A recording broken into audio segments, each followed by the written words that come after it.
public, and I know what's going on behind the scenes, and I know there's a lot of people in Clubhouse think I'm full of shit. But you know what? I don't really give a shit, because I've been doing this for 16 years, and kiss my white ass. There we go. Get your white privilege. Fuck that shit. Oh, here we go.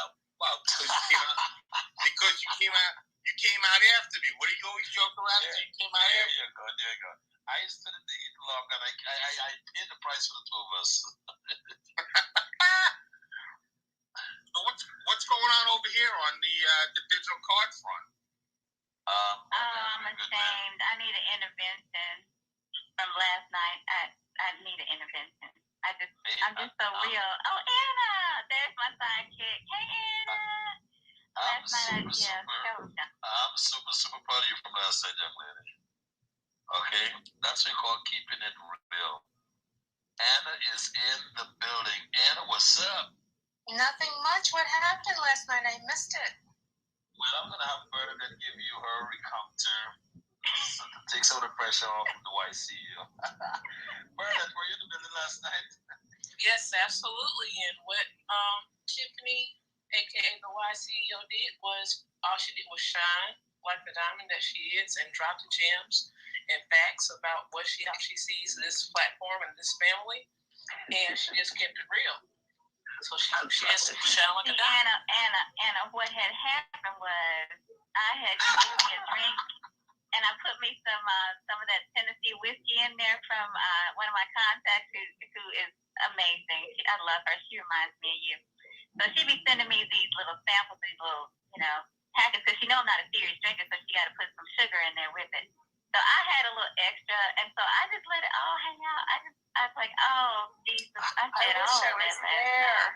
Oh, I so wish I was there. And just a fun fact about me, while I don't drink much, I'm like a 2 cocktail max, because that's more than enough to get me going. However, I do really enjoy when I'm in conversation with people who are drinking, because I feel like then only then we can have like a real conversation. Like I feel like they come to my level when they've got a couple of drinks in them. So that's awesome. Monitoring nothing. She kept it real, and girl, I thought she was doing a dramatic mic drop and left the building. Every time she tried to drop the mic, I put it back in her hand and say, "You're not done yet." Carry on. I was upset. People in Clubhouse think I'm full of shit. And it takes a lot to get. It takes a lot. Every time she tried to drop the mic. But once you do it, it's over. You done told your job, but it's all on. It's all over now. Oh man, that was something. The only person that sees this side of me, Anna, is 10K. He's seen that side a few times, and Greg. Because whenever I get upset with technology, I just call Greg and I just go off, and I know he can take it. And Greg is like, is this you? I'm like, yeah, it's me. I'm mad. There we go. Greg, it's so funny. Bam was in the building just now, and Bam was he made reference. So we had Bam's advertising on top of our website, but it wasn't fitting properly on the mobile version. So I told him, don't worry about it. We have 10KCARDS.com to build. So as soon as we get the small project we're working on out of the way and everything's kosher, then we're going to reinvent the 10KCARDS.com. And then I'm going to swap out the shop, and then I'm going to use the .com in all the public places. Now, shop is still going to be in existence, but I need a fucking wow for the .com. Greg in the building, they're yapping to every day whenever he's there. Yeah, he's 3 hours behind us, so yeah, he's probably with the kiddos.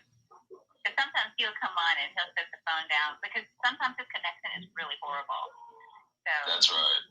Yeah, I'll text him and ask him if he's alive, if he's breathing. Yeah, no, he'll come back on a little bit. But man, give us a catch up. First off, welcome to the stage, Bernie. How are you? Queen Bernie, sorry. How are you this morning? Thank you, King Sean. Doing well, doing pretty good, so I cannot complain. I'm like, I'm happy to be back. So, shoot, the room stays wonderful. So, here we go. We need to get you, today I'm going to have to be offline for a good 4 hours, because I want to go laser focus and building a new template. And then once I'm finished building a new template, then I can put it in the hands of my team and let them know exactly this is what I want them to duplicate. So it's going to be the Clubhouse sponsors. The Clubhouse, the chsponsors.com. Right. So that's going to be a fucking beautiful thing. Wait, Matt, are you in the building? Is Matt in the building? Okay, Matt is out of the building. Yeah, Anna had a phone call, so the platform may have dropped her. She'll be back. I know. Let me see. Greg, when you're back online. Yeah, I just texted him. I said, "Are you there?" So he'll get that. It could be he may have to disappear and come back because he sometimes has to restart his router, depending on the weather they're having out there in steamy Arizona. Oh man. The Queen Bird, I appreciate you. Thank you so much because I had a little splash, and I'm like Anna. It don't take much. It's really just one drink for me, just a little splash or something. I'm not used to all of that, extra in my system. But I was real relaxed. I'm happy that you actually really dug in and you fucking laid all out the cigar. Because at the end of the day, people have to know if you're not doing the right thing, if you're not keeping it above ground, you're going to be fucking called out. And Shantri reminded me about when the piece where we talked about, or you talked about, I guess you said there's a 1099 instead of, people need to have their own. Exactly. Working. So she touched on that. Like, I was like, the way that was very effective. And I said that right there, just laying it out there, and you're not saying it was beautiful because she said it in her, with a testimony. Yes, right. So I was moved by that, and I said, that's what we need to hear. Because, a lot of people don't know that they're, living the American dream, which is not real, and trying to get it done that way. But they're stressing, and it's killing them on the inside slowly. They just look that way. So I thought it was great. I didn't know what was going on with you, girl. I thought it was wonderful because it's been said many, many times before.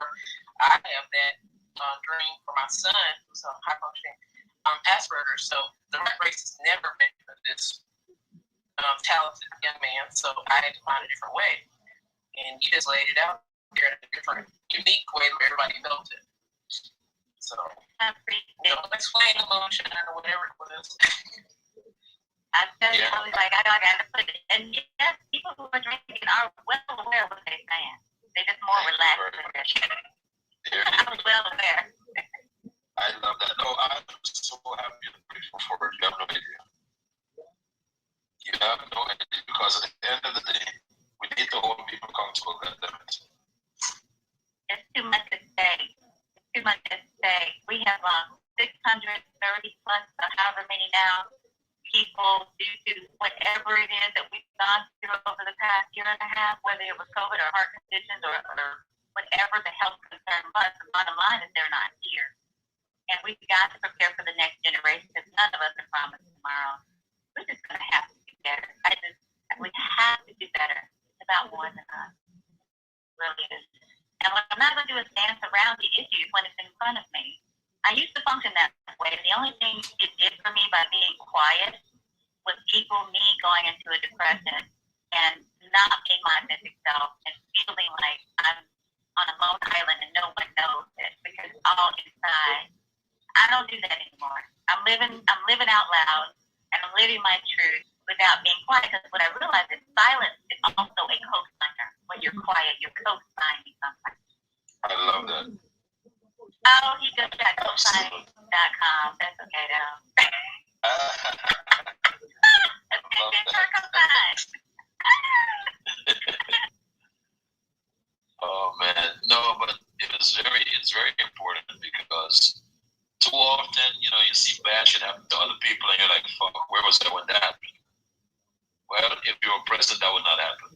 How about that? And being present means showing up. Showing up. That's what it means. That is so true. It wasn't until we saw, let me go backwards, Ahmaud Arbery, George Floyd, Breonna Taylor. It wasn't until we saw that live and in living color that we realized some of us, and I'm just speaking for humanity, need to be more outspoken because your silence has co-signed someone else's death. And live with that responsibility. Say that again slowly. Your silence. Silence co-signs someone else's death, regardless of race, creed, or color. Your silence in the mistreatment of others helps co-sign that was actually okay. It's by being quiet. Oh, it's not okay. It's so not okay. Because when it knocks on your door and tragedy strikes, you're like, why didn't someone stop them way back when? Because he was on the sheriff's department for 30 years and he got the co-signment to get his buddies to go hunt down a man jogging. Your silence co-signs his death. The blood is still on your hands, even though you didn't pull the trigger. Here we go. And that's why I love seeing the marches. And I love seeing the Technicolors that showed up for the marches. And I'm like, if it wasn't for COVID, but then if it was for COVID, would we have paid attention? All things work together. All things work. There's a reason for everything, even if we don't understand the greater purpose. If we are not God, His thoughts are not our thoughts. His ways are not our ways. But what I do know is we have something called choice. And I won't sit silently by while you murder another human being, regardless of race, creed, or color. I saw white children being murdered and gunned down who had mental disabilities. So it's not just in our community, but because somebody co-signed by being quiet and saying, well, it's not me, it's not my family. Oh, I've had heated discussions with neighbors over that. I said, but what if it knocks on your door? Wouldn't you want me to stand up and say it's wrong? We all need to step up. The earth is telling us. The earth itself is crying out. Y'all think y'all out of this? I'm tired of it. I'm tired of this toxicity because the toxic has permeated the surface of plants and the earth. And whether you believe in, ecology and changes in the climate or not, Mother Earth is screaming out loud. Stop it. Stop it. Oh, Queen Vanessa. Hey, Queen. I love your smile. Hello, how are you? Oh, and you got the accent too. Oh, yes, Queen. I'm wonderful. How are you? I'm good, and I'm loving hearing your passion. I'm 57, and I've been on my soapbox, driving my kids mental about plastic, the planet, racism, all sorts of things since they were old enough to listen. And the great thing for me is to hear young people getting on board. And I'm trying to start a crazy thing at the moment because I was having dinner with some friends the other night and we were talking about activism and how so many people are only active via their phones and sofas and they need to get out marching and make a difference. And we were just talking about who reached us when we were young and how information that was outside our field reached us. I mean, I'm a middle-class white girl. I grew up in an agricultural backwater of the UK, and yet Run DMC, the Wu-Tang Clan, NWA reached me, and it wasn't just their music, which I love to dance around with. It had a message. It was a movement. It made us aware. It changed our views. And I just think, how can we capture Clubhouse? With all the reach and all the followers that people have, our planet is dying. And if we just got everybody to buy a reusable coffee cup tomorrow, think of the waste we've saved. If everybody just put a brick in the cistern of their toilet, we'd save gallons of water. How can we get that out through unusual means, but through people that are really heard and make a difference that they've done in the past? That's just a question I'd like to ask. I'm done now. Thank you. Oh, you just dropped the bomb. Oh, yes, Queen. Go ahead. Oh, we have so much in common. I love you already, Queen Vanessa. Oh, thank you. That's so lovely.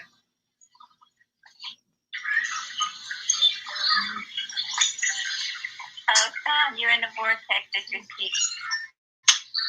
Oh, sorry. I was not even aware I was on mute. My bad. Let me close it up. Yeah, I'm glad you mentioned that because actually you, I, and Queen Bernadette, to your side over there, we're both from Mississippi. and we have very similar backgrounds because, you know, Mississippi is primarily rural. And so a lot of us grew up the same way. You know, we're now in the middle class level, but growing up, I grew up on a farm, running the fields, just didn't have a care in the world, didn't understand a whole lot about music, but still the Wu-Tang Clan and everybody reached down there to get me. And when Crush Groove and breakdancing came onto the scene, we found our way. So I love it. And then I taught my kids to recycle. I didn't know much about recycling because that wasn't a thing in Mississippi because everybody burns their trash if they're in the country. Oh, we polluted the earth. So sorry, planet Earth. But when I moved to Florida, it was actually required to recycle. And I had to learn what recycling actually meant. And I loved it. And my children, I was like, oh, yes, if we want to cut down a tree that's about the size of a shrub, we need to get approval for that.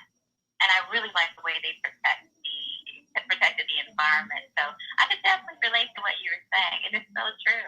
It is so true. Can I say one more thing as well? I mean, you know, there are too many clothes being thrown in the trash. You know, I've got two daughters. One wants everything new, and it breaks my heart, although I try and make her shop ethically as much as I can without nagging too much. And the other one is a vintage queen, and she works in the film industry, and she really rocks a look. I mean, far better than the other one can pull off. And she's not on Clubhouse, so I haven't offended her today. But, you know, I just think one of the great things about COVID is it's really ruined fashion, and I think that's a great thing. You know, people are, the look now is whatever you want to wear, whatever your style is. And if we can make that a recycled look, I love the fact that the 80s look is back in. You know, I was so glad to get my Wu-Tang Clan prize jacket out of the cupboard. Which, you know, tell my daughter that she couldn't have it, but any amount of money, that is something that money can't buy with me. But, you know, we just need to stop creating stuff and reusing stuff. I love the fact that you grew up on a farm, because when you grew up on a farm, you never throw anything away, ever, do you? Because you never know when you might need it. Oh, that is so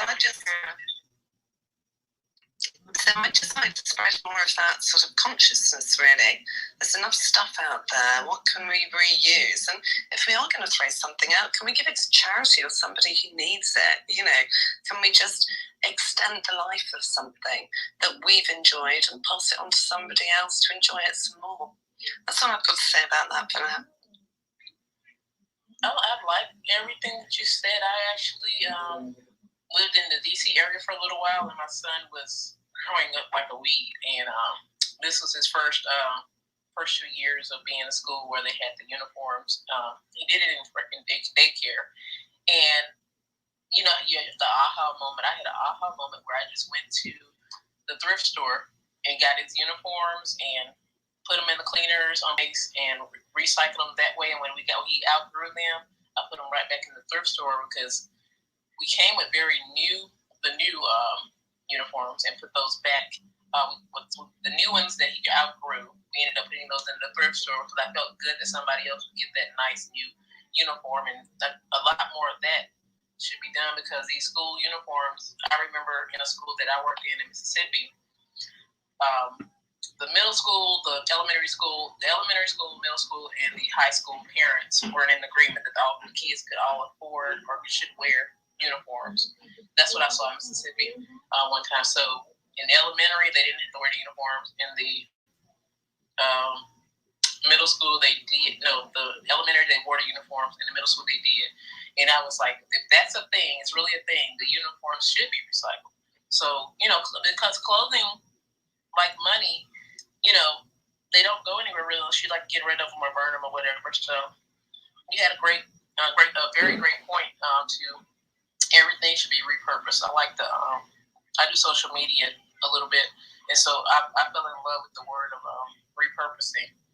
So Vanessa, you just came on here and you have made an impact.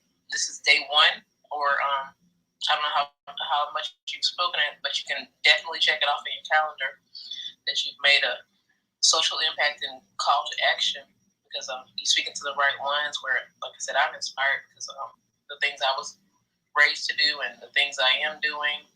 I was, for a little while, I was in a Willie's Meet single mom state, but I'm back on track, following in the footsteps of those before me, laying the ground for those behind me, coming, behind me or with me. So I love your accent too. This is Bernadette, and I'm done speaking. Francis, I'm bringing you.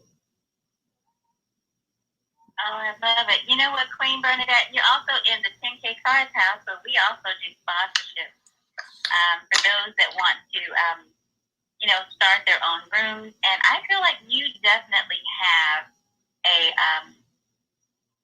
a winning proposition there with recycling, because I feel like that is a subject that has not been discussed on Clubhouse. At least I haven't found it yet. So I think that, if you want to collaborate with the 10KCARDS family and getting that room off the ground, because Sean comes with a powerhouse network, and we're always looking for new opportunities to support, and we throw our support behind things we believe in. And I do believe in saving this planet for the next generation. Matter of fact, I don't throw away anything. If I don't know someone that cannot wear it, and if I haven't worn it within a couple years, I resell it. I resell it because, and for little of nothing, because I want to make sure that it goes back into the market. Because what I'm not going to do is pollute our planet. And I have taken things to the thrift store, and they're like, well, if it's not from this current season, because that's the thing that they do now, if it's not from this current season, that we can't repurpose it. So I said, okay, I'll repurpose it. And then I'll take the money that I raise from that and make sure I give it to the community projects that I actually believe in. And to this day, and it's been 2 years, and I do have some nice things, but I really like the fact that I have raised over $10,000 for causes I believe in, just by selling the stuff that I don't wear and don't want anymore. So I think there's room for you right up here in these Clubhouse streets, Queen Vanessa. I love it. Look at what you did. You came up in here and inspired a new movement. I like it.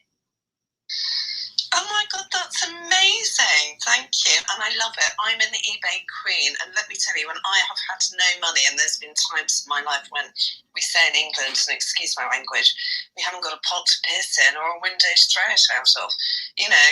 I have been down the back of the sofa looking for £1 to buy a loaf of bread, and eBay has saved my life. So, yeah, I'm totally down with that, and I would love to work with you. There's so many things we can do. And another thing I just want to do is, we made trainers cool because they were cheap, and now they're being made by people that are being exploited. With the power of the voices that we've got, we can really put pressure on manufacturers to change the way they operate, change the way they bring product to us. And if we are going to part with our hard-earned cash, because I don't think any of us can do second-hand shoes, although I would say recycle those because you never know, somebody could use them, then we've got, consumer power in a tough market. I would say to people, follow the money. If you want people to change their actions, put pressure on the money. So, start buying from companies, if you're going to buy something new, that have a really good ethical background and ethics within their business. But, oh my goodness, I can't wait to speak to you offline and do something really amazing. Thank you for listening to me. I'm really appreciative. Oh, I love it. It's wonderful. Oh, let me reset the room on that note. This is so beautiful. You're in the 10KCARDS house. Are you winning on Clubhouse? Oh, and we're also talking about sponsorships and ways you can get sponsorships. Oh, we're all the way out of the box over here. And I'm just so excited and so motivated. Thank you so much, Queen Vanessa and Queen Bernadette, for sharing. And right before I circle down to Queen Sophie, I see Queen Frances just came into the room. How you doing, Queen? I am fantastic. I have gotten a lot done this morning, talking about the 10K card, talking about BAM. So I'm so excited. I got some people joining Clubhouse. So I've done that, and now I'm here and have another appointment, but I just love it. I'm fine. Thank you. Oh, I love it. And she still has that announcement bag, that little party hat that says she's new to Clubhouse, but I tell you, she has come in here on absolute fire, and we love her over here in the 10K Cards family room. Oh, we love it. Queen Michaela, hey, Queen. Hey, Queen Tiffany, how are you? Oh, doing great. I'm feeling that purple. That purple is everything. Look at that royalty. That's my favorite color, girl. That's my favorite color. It's part of my brand color, too, so I gotta stick with purple. Stick with purple. Oh, I love it. We are just continuing our conversation, talking about the sponsorship opportunities and how we're all winning in Clubhouse. And, the diamonds that are being dropped here by Queen Vanessa and Queen Bernadette. Oh, it's amazing. Oh, we got such inspiration and collaboration. Yes.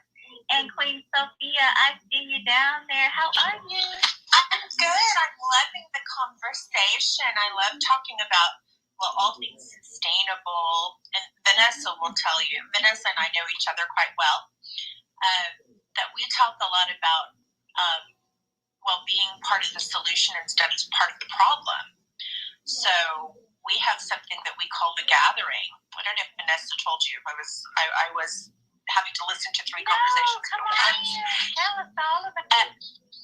And so we have something called the gathering, and I mean it's a new concept where we start talking about things that we, sustainable products that we like, sustainable ways of living, sustainable agriculture, and I think it's so important that we start bringing in these messages into our businesses, even when our businesses may have nothing really to do with sustainability, that we include these on our corporate ethos. I mean, I don't know how everybody feels about that, but that's kind of the way that I'm thinking that that's the way of the future.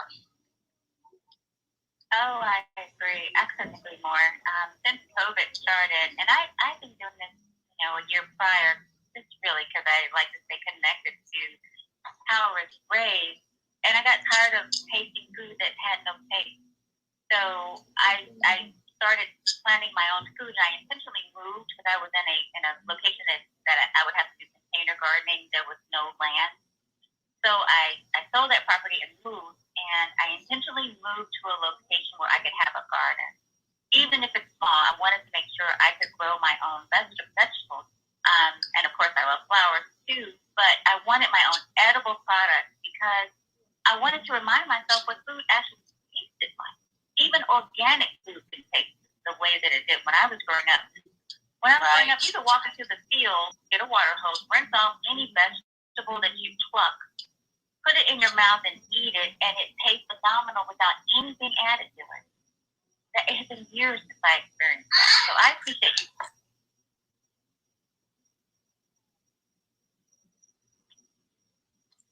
I'm sorry, I thought you were going to continue.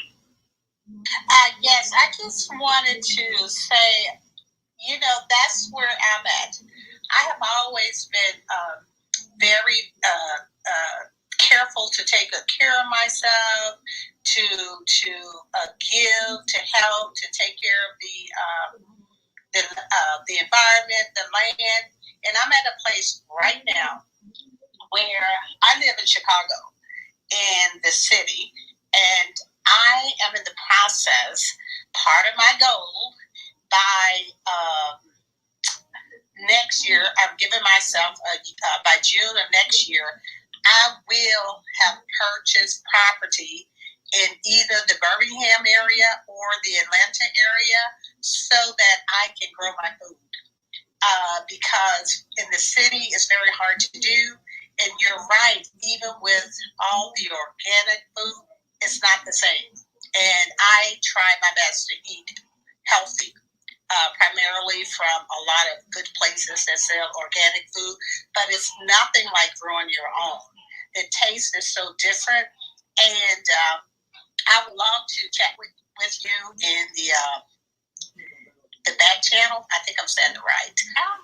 About how you did it to move to start because I want to connect with other people who are growing food and connect with the community to try to encourage and get other people to to do farming and grow their own foods.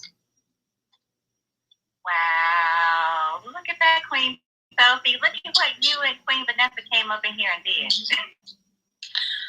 Well, I'm wondering, I have a question because I live outside of the U.S. now. I live in Lebanon. And actually, I was really disappointed when we moved here because when I started to come to Lebanon when I was quite young, I remember being able to smell a salad from across the room. And then when we actually moved here, yeah, it wasn't like that at all. And we have a small back garden, and I love nothing better than going out into my back garden and plucking a green pepper or a tomato or whatever we're growing, from the vine, rinsing it off. There's nothing better than that. And I've even started to learn how to save seeds. But my question is, I know you were saying you moved to some place where you could grow your own garden. What I'm hearing, and I'm an American, but I haven't lived in the U.S. for a very long time. What I'm hearing is a lot of pushback from a lot of communities against people growing their own food. Have you found that to be true? I have. In the community I was in prior, I was in a condominium, and we had a community garden. And what I found was that people who didn't understand it were coming against it because they felt like that land use was being wasted. They didn't understand even though I was in a more rural area, they didn't understand the benefits of it until I would have conversations with them about sustainability and how, even as a retiree, because you're on a set income, that is actually a food source for you. And anyone in the community can stop over because, you can only eat so much yourself, because I find myself looking for creative ways to deal with all of the vegetables I can't give away. So, at the end of the day, it's mindset. And when I moved here, I looked around me and saw that there were several people that had gardens. Not everyone.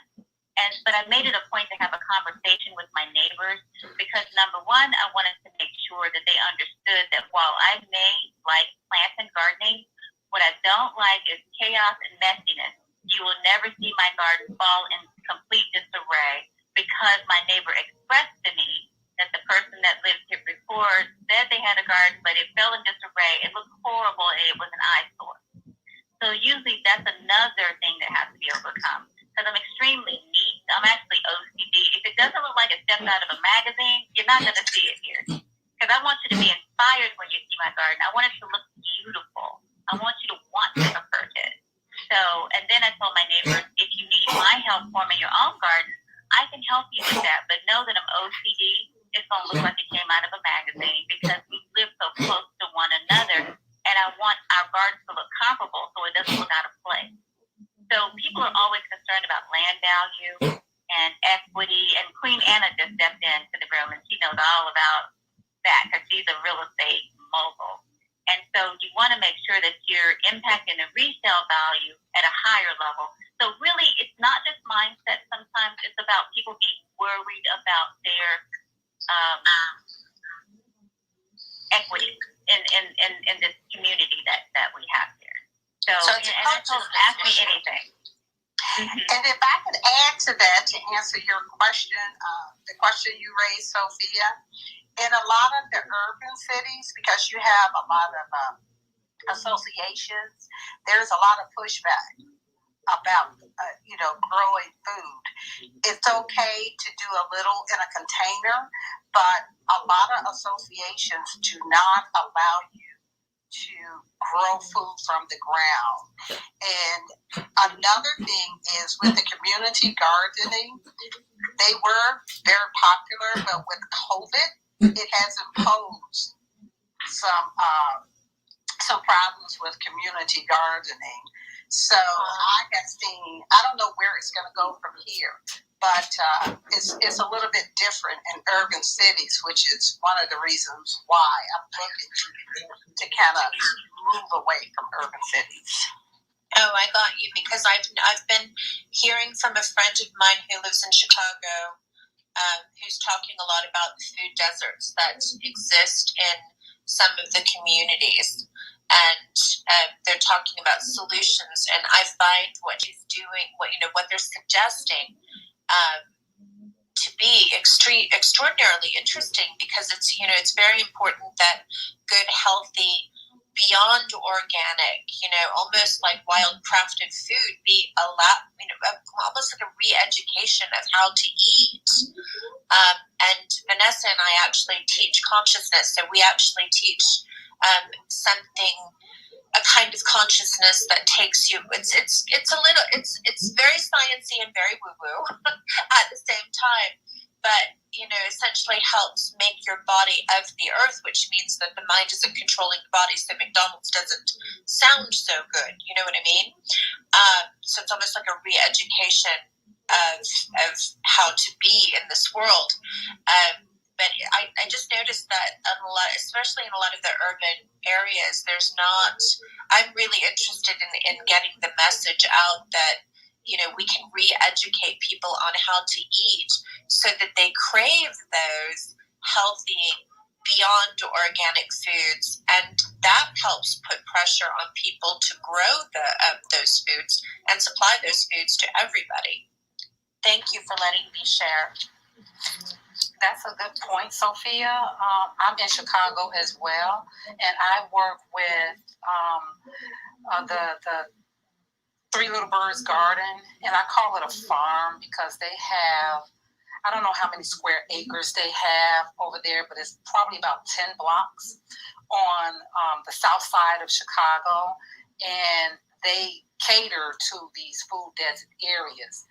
And when I tell you that it's really a farm, and it's not pretty like Tiffany was talking about, but it's a farm. And when you look in there, you can see that it's flourishing with so many different fruits and vegetables in this garden, if you will. And what they do is they have so much, they take it and they share it with the shelters in the community and other community gardens around the city, so that they can start teaching the youth and go into the school system and teach them how to uphold and create these community gardens. What they're also doing is creating these gardens at the universities so that the college students have access to food, organic foods, and they're also doing it in the senior citizen areas. So with this particular community garden, they got federal funding to expand their gardening programs, and they're doing that in the city of Chicago and some of the south suburbs. So they are expanding that concept here in Chicago. I'm enjoying it. I go in there and I go there all the time and pick fresh fruits and garden, and I have surplus and I give it to family and friends just so they have something and they don't have to worry about going to the grocery store to get food and fruits and vegetables that are organic and expensive. And this is very inexpensive. So I think the word is getting around slowly but surely. You just have to kind of know where to go and partner with those programs that's actually out there doing it. Oh, but that makes my heart sing. Thank you for sharing that. Yeah, so it's happening. It's slowly but surely it's happening. I think the media is sharing that concept where it's not, but that's not true. It really is, because I'm on the ground. I'm on the ground doing the work. I go to the farm with her. My son actually goes to the farm and help her cultivate that farm. And we pick the fruits and vegetables, and then we share it with people in the community. So it's being done. It's just not as it's not advertised in the media that is being done at that organic level. I think also that what the media is projecting is the issue with the farming community. Now that's a whole different bag, where the farmers are being discouraged from repurposing their seeds, and it's like it's like a battle between big pharma and small rural farmers, where if you don't conform to our ways, then perhaps, we want to shut you down, because it's about controlling the food market. Now, that's a whole other conspiracy. That's a whole different discussion. So I know where that is coming from as well, because having grown up in a farming family and seeing my grandfather be threatened, because, we had in our family, we had 1,000 acres of land. We didn't have a lot, but we had a lot of land. And he was being threatened by Big Pharma, saying, you cannot cultivate your own seed. You have to buy seed from us. So I know that this change started years and years ago. So I do know what you're actually speaking about. So I definitely concur that there is a greater conspiracy on the control of where our food sources are coming from. And I do think the only pushback that we have is to grow our own. I've even had family members to say, I'm going to send you the secret package, and I need you to I'm not going to put what's on the package, but if it's intercepted by the post office, know that there's a reason for that. And then when I got it, I was like, there's a bunch of seeds in here. Well, why did you say that? And they said, because there's so much pushback for us not to share our seeds. I didn't even know that was a thing. So, yes, it's very shocking. So I appreciate everything that you're sharing here. Knowledge. Applied knowledge is definitely, powerful in the sense that we can all learn something from it. So thank you. That's a good point, because what we do is we have the fruits and vegetables in our garden, and then we harvest the seeds and save them, because I have an apothecary. It's part of my wellness program and my herbs that I have people with my clients. So I actually have my own seeds that I'm using. So I think that's what a lot of people are starting to do now is making sure they're farming, if you will, or having gardens that have fresh fruits and vegetables where they can harvest their own seeds and be able to share that with people. Even if it's like 1 or 2 people at a time, it's better than nothing. That's so true. I'm going to showcase it on Instagram. I'm going to go outside today and film my garden and talk about it. I haven't done that in a while. Thank you for that inspiration. Yeah, can't wait to see that. Can't wait to see. Yes, I'm going to post it on my Instagram. I love it, and it's so good. My son said, Mom, these kale chips are so good. Where did you buy them? I said, Son, they came from my garden. He said, it don't taste like anything else. I said, it's because I dehydrated them myself from my garden, and they're fresh. There's a difference between prepackaged and fresh. Yes, it is. Super good morning, team. How are you? So L. Denise Jackson has been trying to get in touch with me, guys. So I dragged her in the room. Miss Jackson, how are you? I'm fine. You sure enough did. You're like, come to this room. So I'm like, okay, I'm going to go in and see what they're talking about. He invited me, so I'm going. That's it. No, normally when I'm doing any kind of communication, I love to do it in rooms like this, because normally if you have a question, someone else have that question, and if I can answer you someone else, I think the day was much better served. So don't mind me being such a public person, Queen. Any question you have, I'm here to answer. Okay, how may I serve? Thank you. So thank you for giving me the 10K card, and I have to get my company on Google. So I have to do that. So that's even more pressure. Like, okay, because somebody said, is your company on here? I'm like, not yet. I have to do that, and I need to do it before the end of the month. Okay. So I just did not know, like, did you create this system and all of that? That was all. Just so that when I promote it, I know. I just have a point of reference. I don't promote a bunch of companies, but I'm the type, I'm very personal. So if somebody needs an introduction, I do a personal introduction. I just don't say, oh, go tell them Melanie sent you. I'm like, no, I do a very personal introduction, and I like to know who I'm talking about and what I'm talking about, so that I don't sound crazy, because I don't like people to ask me questions and I don't have answers. Very good. So one of the things, so I'm the founder and CEO of the company, the sole shareholder. The company has no partners, no debts on it, just to give you a frame of reference. Also, one of the things that I do is when I'm in rooms that we were in last night, I would normally seek out the individual that actually make a mic drop. And then I will normally have my team create a card for them, which normally takes less than an hour. And then we will send it to your inbox. Because if we think you have an impact on the audience, we think you're going to be doing great things on the app. So we create all of those and we send it to you, and then once you look at it, you can make a decision whether you want to upgrade, make changes, or what have you. In terms of upgrading, we have two upgrade options. The basic version is 100, and the premium version is 300. With the premium version, whenever someone purchases a card because of you, you're going to get 20% of that transaction. And the reason it works that way, instead of us paying for others to advertise our product, we rather pass on that advertising budget to the client who understand and use the product. So that's how we frame it within our organization. Also, the version that we give to you, that's at no cost. But when you upgrade to the basic version, we get you a customized URL. So like, for example, if you want to find the YCEO, her is the YCEO 10K.com. Greg is right next to me. You can get Greg at Greg10K.com. You can get Sean at Sean10K.com. So when we give the client the basic version, it's just for them to see it, feel it, touch it. And then from that, we can start modifying it for you. So that's what we do, Queen. So you are speaking to the founder and the CEO of the company. Excellent. Thank you so very much. That answered a bunch of questions. And I do like, I looked at a couple of people's, and I do like the setup. I think it's really cool that the landing page, like everything is right there, because while people tell me to focus on one thing, because I'm a Renaissance woman, I do many things well. And so I've narrowed it down to two areas, but it's good to be able to have all contacts and all things in one place.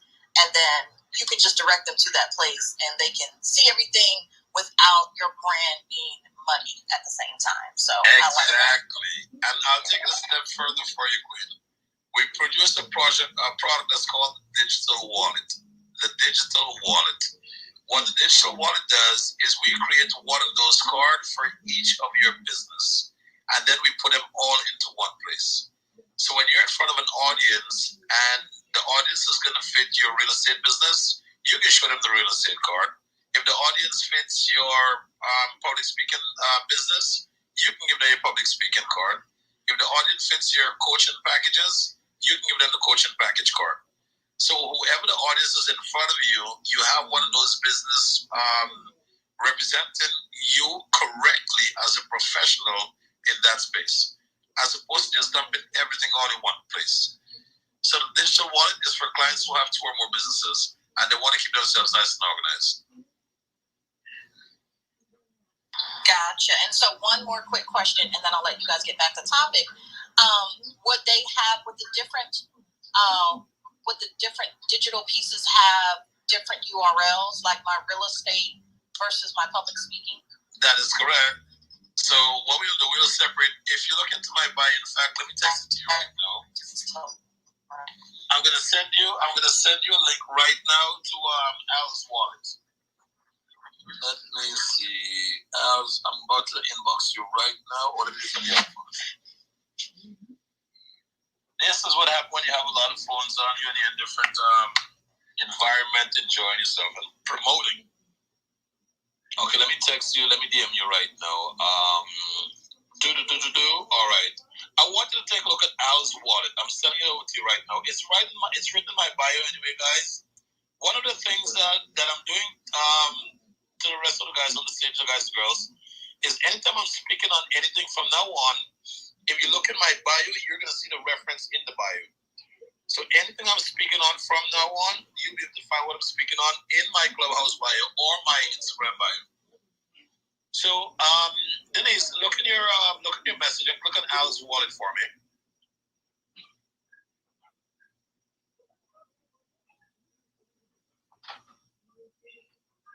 Yes, I have it. Right. How does that look? That looks really cool. I really like it. Right, because if you have different personalities, you shouldn't have to blend them all in one. Right. To be understood, recognized, appreciated, and valued. Because when you have all these different stuff in one place, if you have them all in one place, it can become very confusing. But then when you have them all separated, then it's a win-win situation. Yeah, I like this. This is really nice. It's nice and clean too. I like that. There we go. I like that. Very well done. Very well done. That's it. What I'll do, I'll hop on the call with you now. I just wanted to give you the quick base answers, but I'll hop on the call you really quick, and then we'll just hammer it out. Is that okay with you? Yeah, that's fine. There we go, Queen. Room, sorry for barging in and taking over the space like this, but we always believe in growing and learning from each other. So if there's a conversation that we can have that will benefit someone in the audience, I'm always willing to risk privacy to benefit the audience. And I just want to contribute to the Are You Winning on Clubhouse. I am winning. I stepped away for a while because there were just some things that got muddied and I just didn't stick it out. But I'm coming back. But I gained clients on Clubhouse. It was very interesting. This is a very interesting app. And I think that I can add, a lot of value. So I have to get back into the rhythm that I was in and having the rooms that I had to offer what I have to offer, but to contribute to the room. Yes, Clubhouse is a winning place for me. I yield my mic. Oh, that's powerful. Oh, yes, Miss 10K. Now, I just wanted to comment her as well and thank her for the share. And I want to turn this back over to you, Tiffany. So the Y CEO, you are in control. Oh, I feel like I'm taking off on a plane. This is wonderful. Oh, yes, and you all got to experience it live. Today is our party, but it's not our house. This is the 10KCARDS house.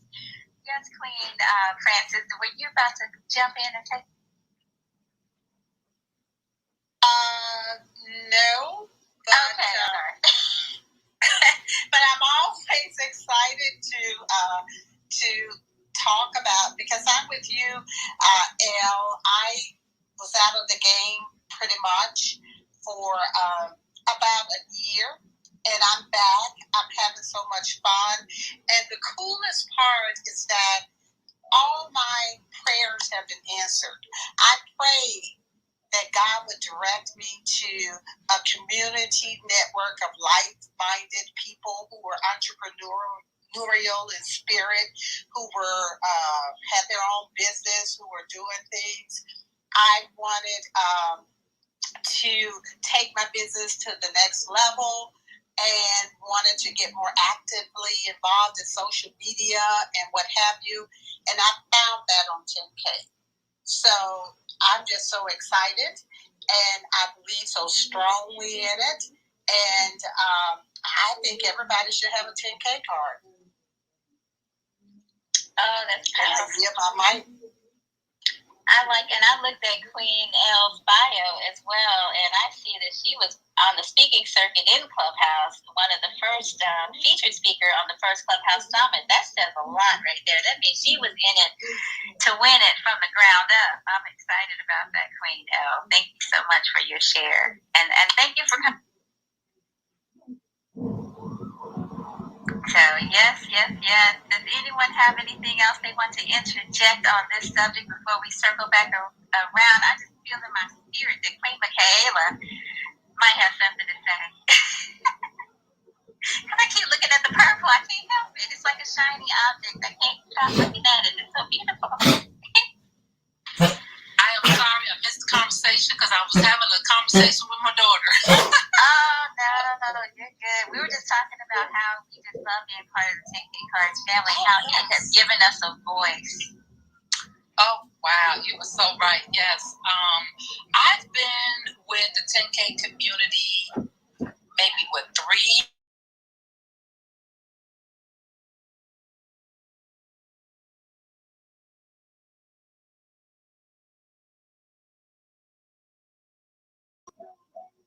primarily because I got the 10K card. 2 is because Sean has mentored me on being able to use the 10K card, not only use the 10K card for my business, but using Clubhouse as a tool to help level up my business so that I can be seen, be heard, and be paid. And not only do you have a 10K card, but this is a community. And I think I heard that too, but this is a community of people who are business owners who are utilizing the 10K cards as a tool for their business, but then we share with each other what we do in our lane of genius, whatever that is, whether it is coaching, whether it is finance, whether it is like with Greg, it is technology. It doesn't matter what lane of genius you're in. Those people are coming to the room and they're sharing what they do as well as how they're using the 10K card to help build their business as well.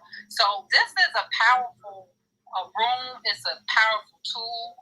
And it's a really tight-knit community. I say a tight-knit community in the sense that we may seem like we're small, but we're not. It's a lot of people out here with 10K cards that may not necessarily come into the room, but they're going out on these clubhouse streets and they're using their 10K cards to really build up their business. And so you probably hear when you go into different rooms that if you go to the moderator's profile and go to their profile and their Instagram profile, you'll see 10K cards in there. Usually it's their name, 10K.com. So it could be Francis10K.com, the YCEO 10K.com, mine's Michaela 10K.com, Sean 10K.com. So it's a movement so that you get to brand who you are as a business. You're not branding the 10K card necessarily. You're branding your business and what you do, because everything that you do is in this digital business card. Everything that you do is in this digital business card, and you're one click away from sharing with the world who you are and what you do. And I think that's the brilliance of this whole program. And I'm Michaela, and I yield the mic back to the Queen.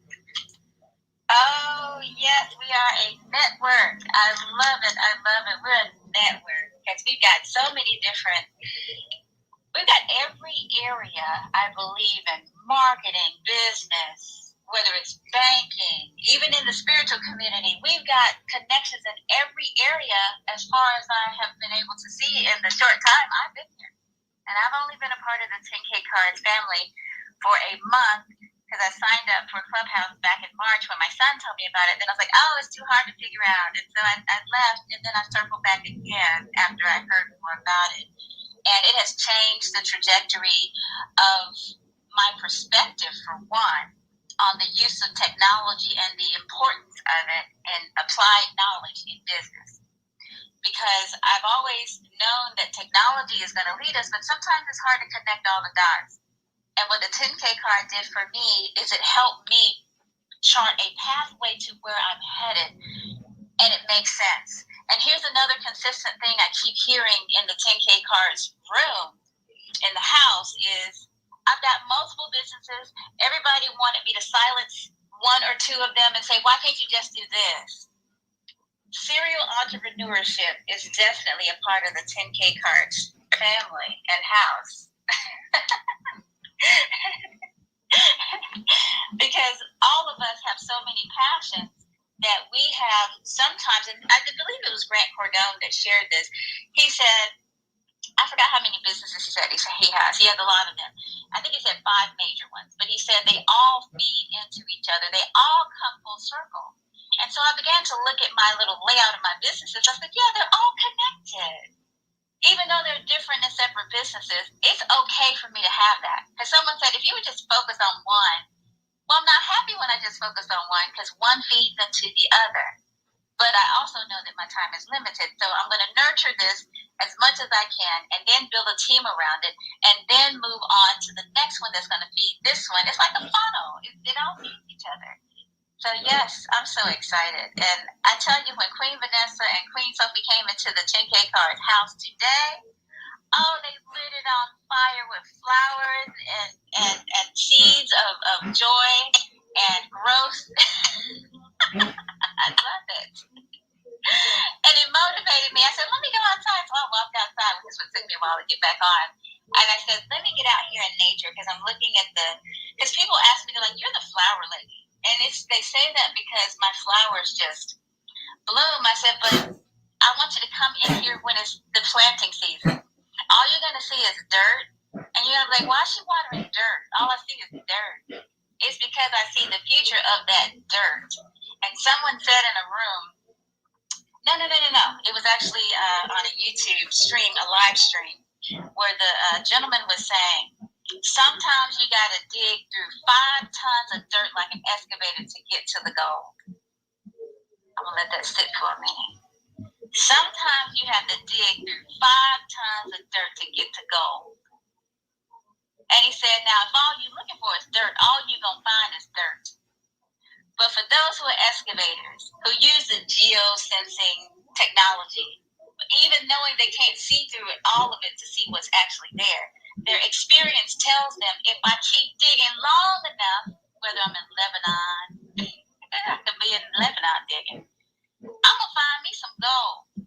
I'm going to find me a lost civilization, and we're going to find out what they did. Why? Because I'm looking for something. Up here in the 10KCARDS family, we're looking for something. We're looking for the gold. I'm looking at Greg across from me now. I'm looking for the gold in him. He's got the technology prowess of a cheetah. I mean, he can go fast when it comes to technology. I mean, cheetahs run fast. That's why, if a cheetah gets after you, you might want to have a different strategy because you're not going to outrun them. But it's like, yes, I'm looking for gold. And then Francis just said, I'm ready to transition. I don't know whether it's Alabama. I don't know whether it's another state that she mentioned at Georgia. But I'm going to find my gold because I know in those dirt hills of Georgia, Atlanta, or Alabama, there's some gold. And that gold for me is my plants. It's my farm. It's my fruit. It's my vegetable. I'm going to find me some gold. We all looking for gold. And Michaela jumped in and said, I'm a Reiki specialist. I teach people how to be whole, and you can find your way to healing, and it's going to take all these different aspects, but at the end of the day, you're going to find your goal of health, being healthy, wealthy, and wise. Oh, it's gold that we're looking for here. We all looking for gold. And I thank God that 10K had the vision to create this house, because that's a man right there that knows how to dig up some freaking gold out of anybody. Oh, he's a beast. Well, in his own words, he's a wolf. You've never seen a wolf caged. You've never seen a wolf, at a circus or at a... No. They ain't going to stop till they get out. So nobody's going to tame them. They can crossbreed them and make them into something that they're not. They better crossbreed them with a lab or something like that. But a wolf will tear you apart.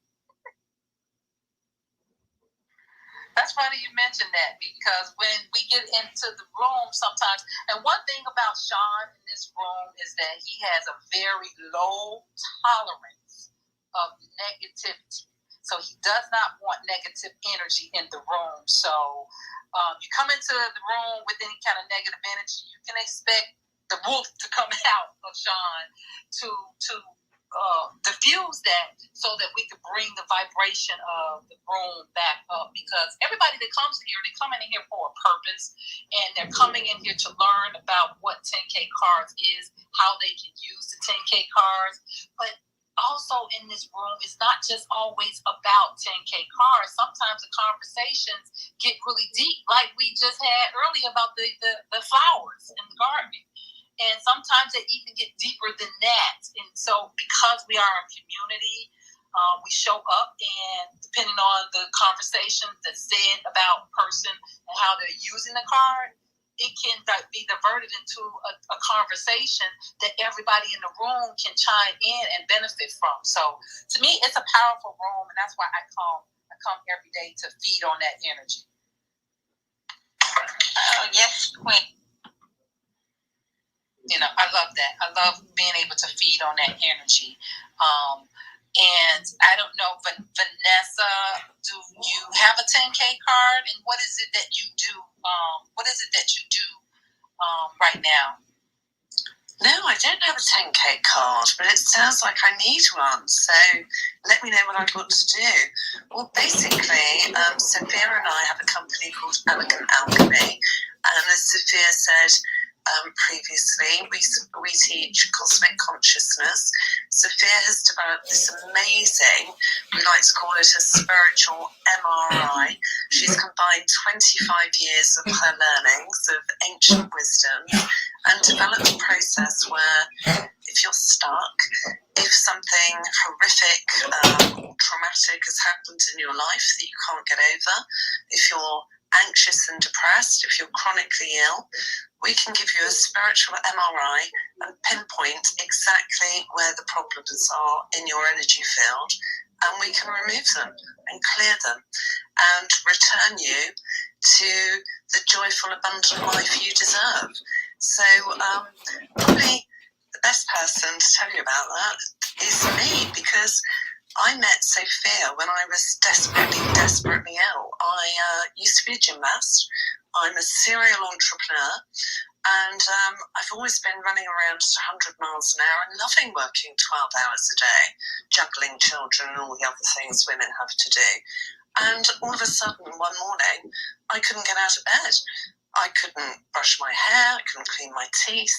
It took me nearly an hour to walk down the stairs. I was crippled literally overnight with arthritis, which a lot of people in the UK suffer from because it's so damp and disgusting. It's raining here today in the middle of August, no chance of getting a tan at all.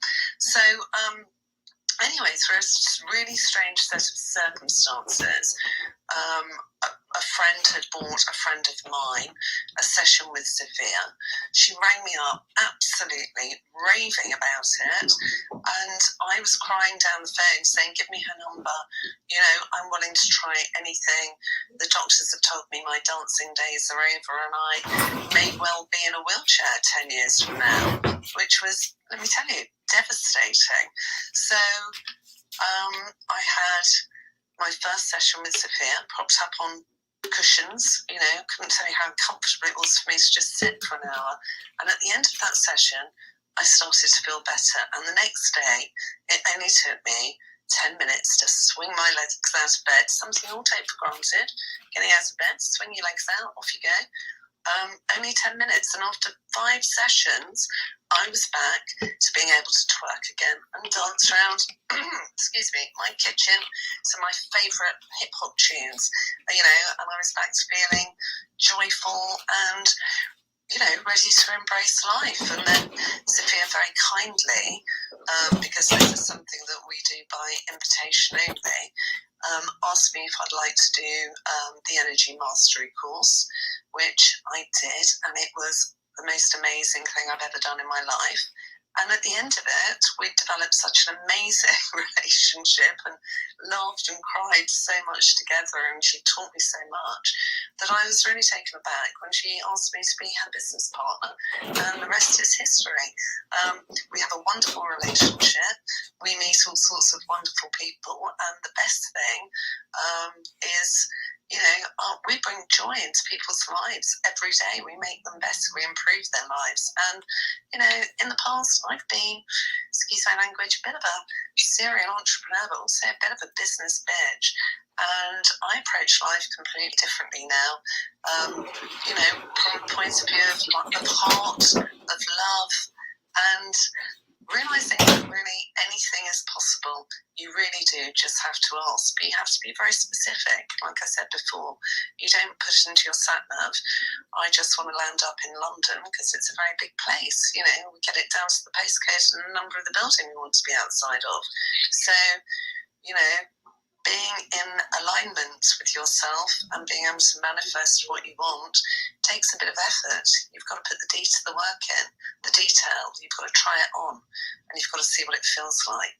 So, yeah, that's what I do now, and I enjoy every single day of it. I give the mic back to you now. Vanessa, you're after my heart right now.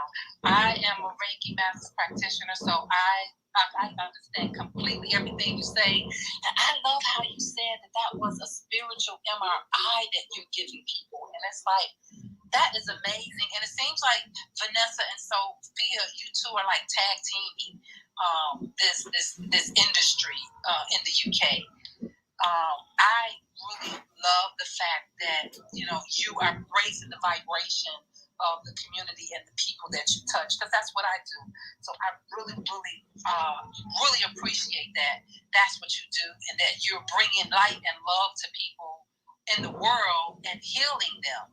Because a lot of times we do have these energy blocks in our bodies that's hindering us. And guess what? Sometimes those blocks is what's causing our physical illness, because sometimes it's a spiritual illness that needs to be removed. And so you're working with helping them move that around. So I truly appreciate that. And a 10K card can definitely benefit you, because guess what? Everything you do, you put it on that 10K card, and people only have to go to that one source to find out everything that you do. And so I sent you my 10K card on the back channel. Oh yeah, I got that. Thank you, Michaela, very much. Yes. Yeah, thank you for that. I've got that. Yes, so you go into the 10K card, and you can order the 10K card from the link in my business card there, and become part of this wonderful, wonderful, awesome community that we have here. We love pouring into each other. We love sharing what we do so that everybody in the room can benefit from us to some degree or another. Because again, like the YCEO said, that there's someone from every background in the 10K Cards community, and we really kind of vibe and spin off of each other's energy and their expertise in their lane of genius. I call it the lane of genius because, like the YCEO said, that she doesn't just have one, and that's what the digital wallet is for. You don't have to have just that one digital business cards. You can have multiple digital business cards that lead into your main digital business card. So there's a benefit to that. And Sean is always leveling up the 10K card product so that it can benefit all the facets of the community.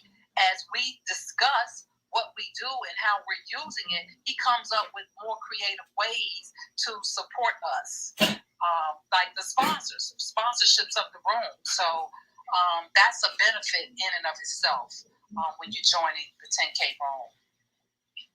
We love that. Anna, I don't think I heard from you.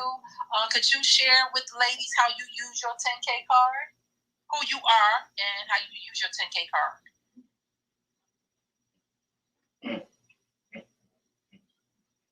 Did you say Anna? Yes, Anna. Yes. I think Anna's not here. I think she had to jump off. Did she? I noticed her card disappeared. Yeah. Okay, it did. I had to refresh my PTR. Now, what we discussed here in the 10K Cards house is we want to make sure we walk you through the process. And Sean created a very easy way to get your trial card so that you could look at how it works and how it moves. If you see his picture on the right of me, it says Sean. If you click on his image right now and you click on View Full Profile, you scroll down to his Instagram link at the very bottom of his profile. It'll say 10KCards_Clubhouse. Click on that link. It'll take you to his Instagram, the 10K Cards Instagram house. And you'll see a link there that says orderyour10kcard.com. Click that link, and it takes you directly to the card where you will see him. And when you click on the link here at the bottom that says Get Your 10K Card, they have digital wallet, he has the blue diamond, but you want to register for a card to see how it looks. And it's a 7-day free trial. And on the right, you'll see Order Your 10K Card now. As soon as you pull up that link, you hit that, it takes you to a form. And there's 3 different cards, because I wish someone had laid this out for me, because I was just like, give me the best. Just give me what you got. I want the best. Just tell me how much it costs. Then I had to learn the process. So then you scroll down, and you'll see Premium Card. The Premium Card is where we all start, primarily because it gives you all the unlimited options of changing it, as well as it gives you more color options and more flexibility. The premium card is a $300 one-time fee investment, and when you click order, instantly your card will be created. And I don't know how they do all of the magic that they do on the back office, but they had my card created and ready to go within minutes of me submitting that form. I was like, how did y'all do that? That's like magic, because they will pull from your profile every social connection that you have. And then I submitted other connections, because on my card, I also do real estate. I wanted them to be able to, connect with me for real estate. And my phone number link is there. They can click on that button and call me. I've had to make some changes on that one because spammers got a hold of that. So I had to make some changes to my phone number. But whenever there's a change, I say, Sean, I need a change. And boom, it's done instantly. He's a master at creating this digital card in a way that you will leverage every area of interest that you have. And also, because you mentioned that you and Queen Sophie also have a collaborative course. Some of us are collaborators up in here too. And what we do is we create links to our businesses that we collaborate with, because usually it's one of the arms, like Greg and I are into the digital space. So we have a separate link that we're creating for people to click the link, and it comes directly to us in our inbox. And we know what it's for. Okay, it says right here they want a website, a landing page. They need the whole package. It comes to us. I'm a brand specialist. Greg is the techie. So he does the technology side. But we're in business together because I used to own a web design company. So we collaborate as well. So I want you to know there's room for flexibility in the card like no other card I have ever experienced. I told Sean when I laid out what I needed for the card, I tried Linktree, I tried Kajabi, I tried every landing page option out there. Paid, subscribed, paid for all of it, and none of it could do what I needed it to do. Except the 10K card. I'm like, man, I wasted a lot of money out here in these digital streets. If I had just had the card, if I had just had my 10K card, I would have been okay. But now that I have it, I'm good because I can move it around. And then I upgraded to Blue Diamond because I wanted forms. Because to me, it's like having a walking library of every area of what I do. And the digital wallet is a whole nother feature that upgrades where you can, if you're just focusing on this area, you pump people that card. If you focus on this area, you pump people that card. But right now, my active businesses all fall under two umbrellas, so I can easily just have one. But the moment I finish launching my other ones, once they're in place, I'm going to upgrade to digital cards because I want to make sure I'm very targeted. Because I'm sure you know this, Queen Sophia, if you give people too many options, they don't make a decision because there's too many options. I'm the same way. It's called a sense of overwhelm. So I make sure I'm very strategic with where I send people now because I want them to make a decision so that I can service them because it's all about service. It's all about help. Yes, ma'am. I see you unmiking. Yes. Yes, it's called analysis paralysis. Yes. Thank you. I'm writing that down.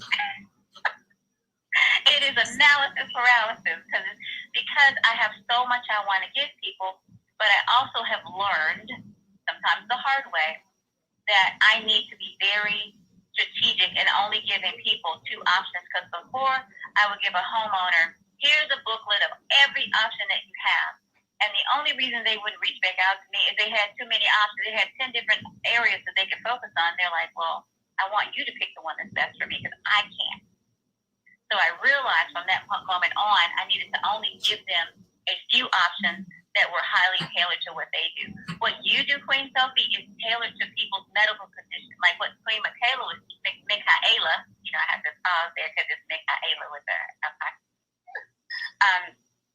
Is telling people is, I am a specialist. I'm basically writing you a prescription. And what you are paying for is all of my years of training and service. So I, like a medical doctor, am going to look at your file and look at your condition, and I'm going to come up with a solution. Yes, every solution may not fit, but I'm going to come up with at least 2 to 3 options that we can try to get you to help. All I ask for you is to be open to the process and have an open mind. And I'm sure that's where you're coming from, Queen Sophia. Did I land the plane? Yes, it did. And we are so in. I have a house full of visitors, so I'm going to have to jump off. But you guys have this group open a lot? We are here at 10 a.m. and 10 p.m. every single day. Sometimes we may start out late because sometimes we start in other rooms, but if we're not here at 10 on the dot, I tell people come in around 10:15-ish. It will be here. Because we want to join this conversation more often. I think I can speak for Vanessa. We've really enjoyed this, and we're definitely in on this. So as soon as I get rid of my, did I just say get rid of? Release. That was not a very conscious thing to say of me. Then I'm going to definitely go and look at this, and we're absolutely going to thank you so much for this. And that's 10 Eastern Standard. Thank you, Right. Queen. So it's about 6 my time, or 5 my time. I got it. Yeah. Much love to all of you. It's been amazing. Oh, we love it too, Queen. You came up in here and blessed us. We appreciate you. Come back anytime. No, I think we both feel very blessed to have met you all. And by the way, Michaela, I actually love the purple on you too. I have to say that. It's stunning. Oh, thank you. Bye, everyone. Bye, Queen.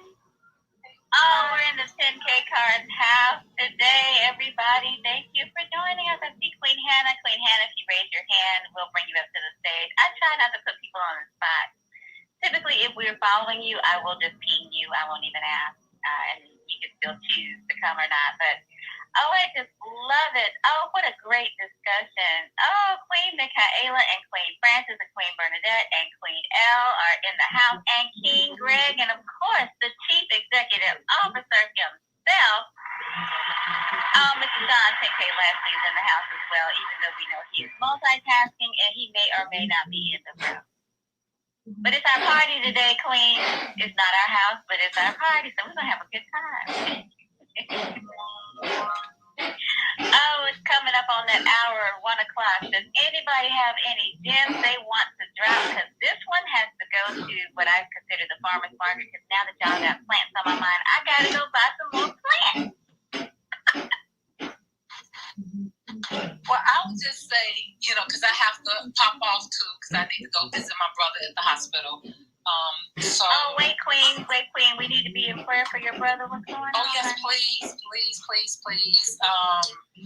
He's in the hospital, and he's on hospice. So we're just trying to support him in his transition. Oh, Queen. My deepest condolences. I'm so sorry.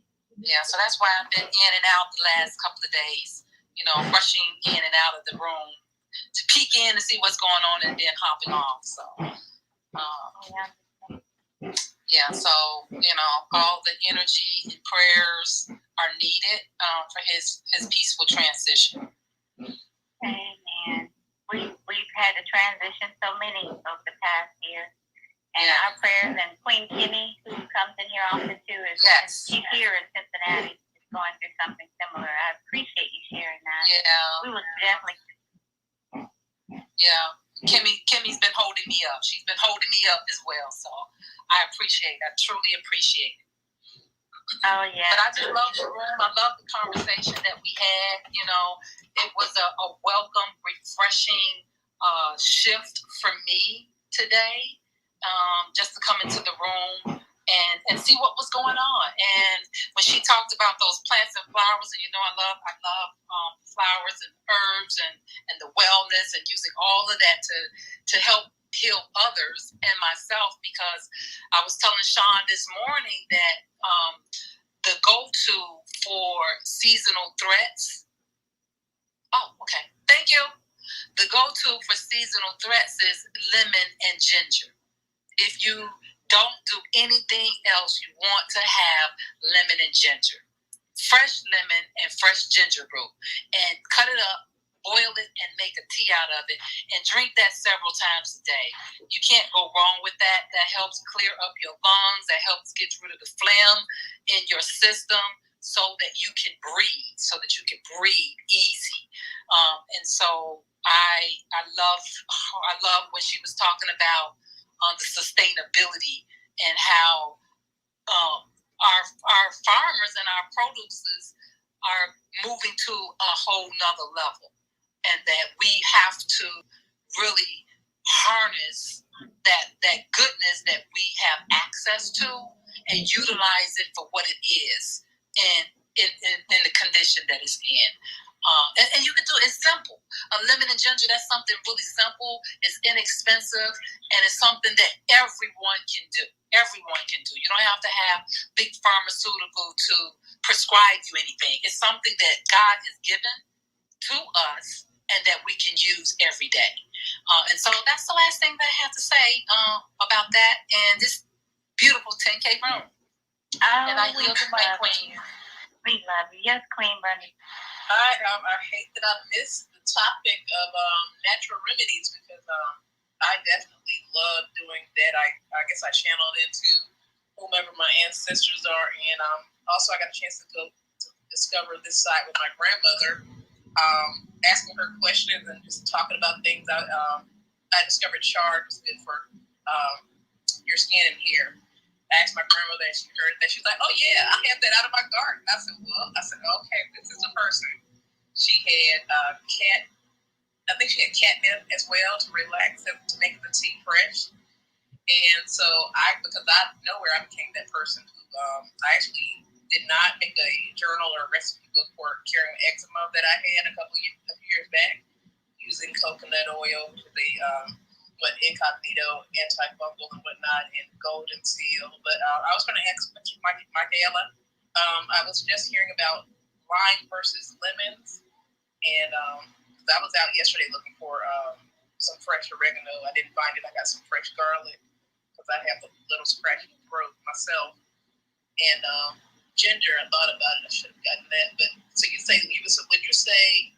And I'll tell y'all more about this side of me later because I know we're getting ready to close the room. But lime over lemon or just lemon? You could use both, but if you want to kind of detox, lemon is best. And you can take the lemon, you can take the skin of the lemon and zest it, and you can make a tea, or you can slice the lemon up and boil it. And the longer that you boil it, the stronger it is. It becomes like a medicine. And then you just drink that. So chop up fresh ginger root and slice up lemons and put it in water and boil it. And the longer that you can boil it, the stronger it gets. It's more potent medicine.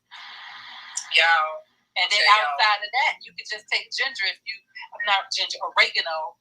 If you find fresh oregano, you can just chew the leaves and just chew it until you extract the juice. Yes, I love it. I've done some oregano.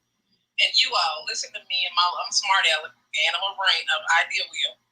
I was on Facebook in a garden group, and the lady had a tree of lemons. She was like, "I have a lot of lemons. What should I do?" The first Bernadette, it's 3 a.m., so y'all know it happened at 3 a.m., was like, "Hey, when life gives you lemons, make lemonade." 3 a.m. Bernadette was like, "You can take the zest of these lemons that you have, or take the lemon peels and grind them." And I said, you can make your high potency natural vitamin C peels. I love creating hashtags for domains, y'all. So I was like, hashtag PEELSTOPILLS. That's what you can do. And I was like, Bernadette, did you give away that idea? But I don't have the tree. So I really gave her, it was her idea if she wanted to get it, to make natural high potent vitamin C tablets by getting that zest, like you said, Michaela, and grinding those, either the zest or the peels or whatever. Because I made last year, I still have some apple cider vinegar cleaner with my oregano and orange peels. And I was like, Bernadette, that's good. That's brilliant. Peels to peels. Making peels like that with the capsules. And you know that you can trust your vitamin C if you have that. And she had the whole tree. A whole tree of lemons that she asked what to do with them. Like I said, 2 Bernadettes showed up. The smart aleck Bernadette and the Bernadette that had the hashtag idea, and I really meant make some vitamin C peels, and it would be brilliant. So, and both Bernadettes are brilliant. Both Bernadettes are brilliant. Both Bernadettes are brilliant. And I heard you speak in the room before, Bernadette, and I really resonated with you. I followed you right away because I said, girl, I'm going to have to get in touch with you because you are on point.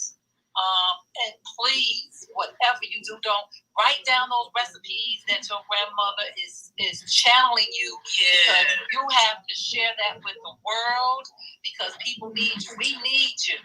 We need you. So channel if your grandmother is, I'm getting chills. I am getting chills. Oh my goodness, because it's like that's like the only person that I get that from, and while she was still living. She's pouring into getting ready to transition, and I'm learning that now because I've seen her. I can tell her get a little weaker. Yeah. So we discussed. I had a cold, and I made my son and I we put onions, we put garlic in our socks, and went to sleep with it.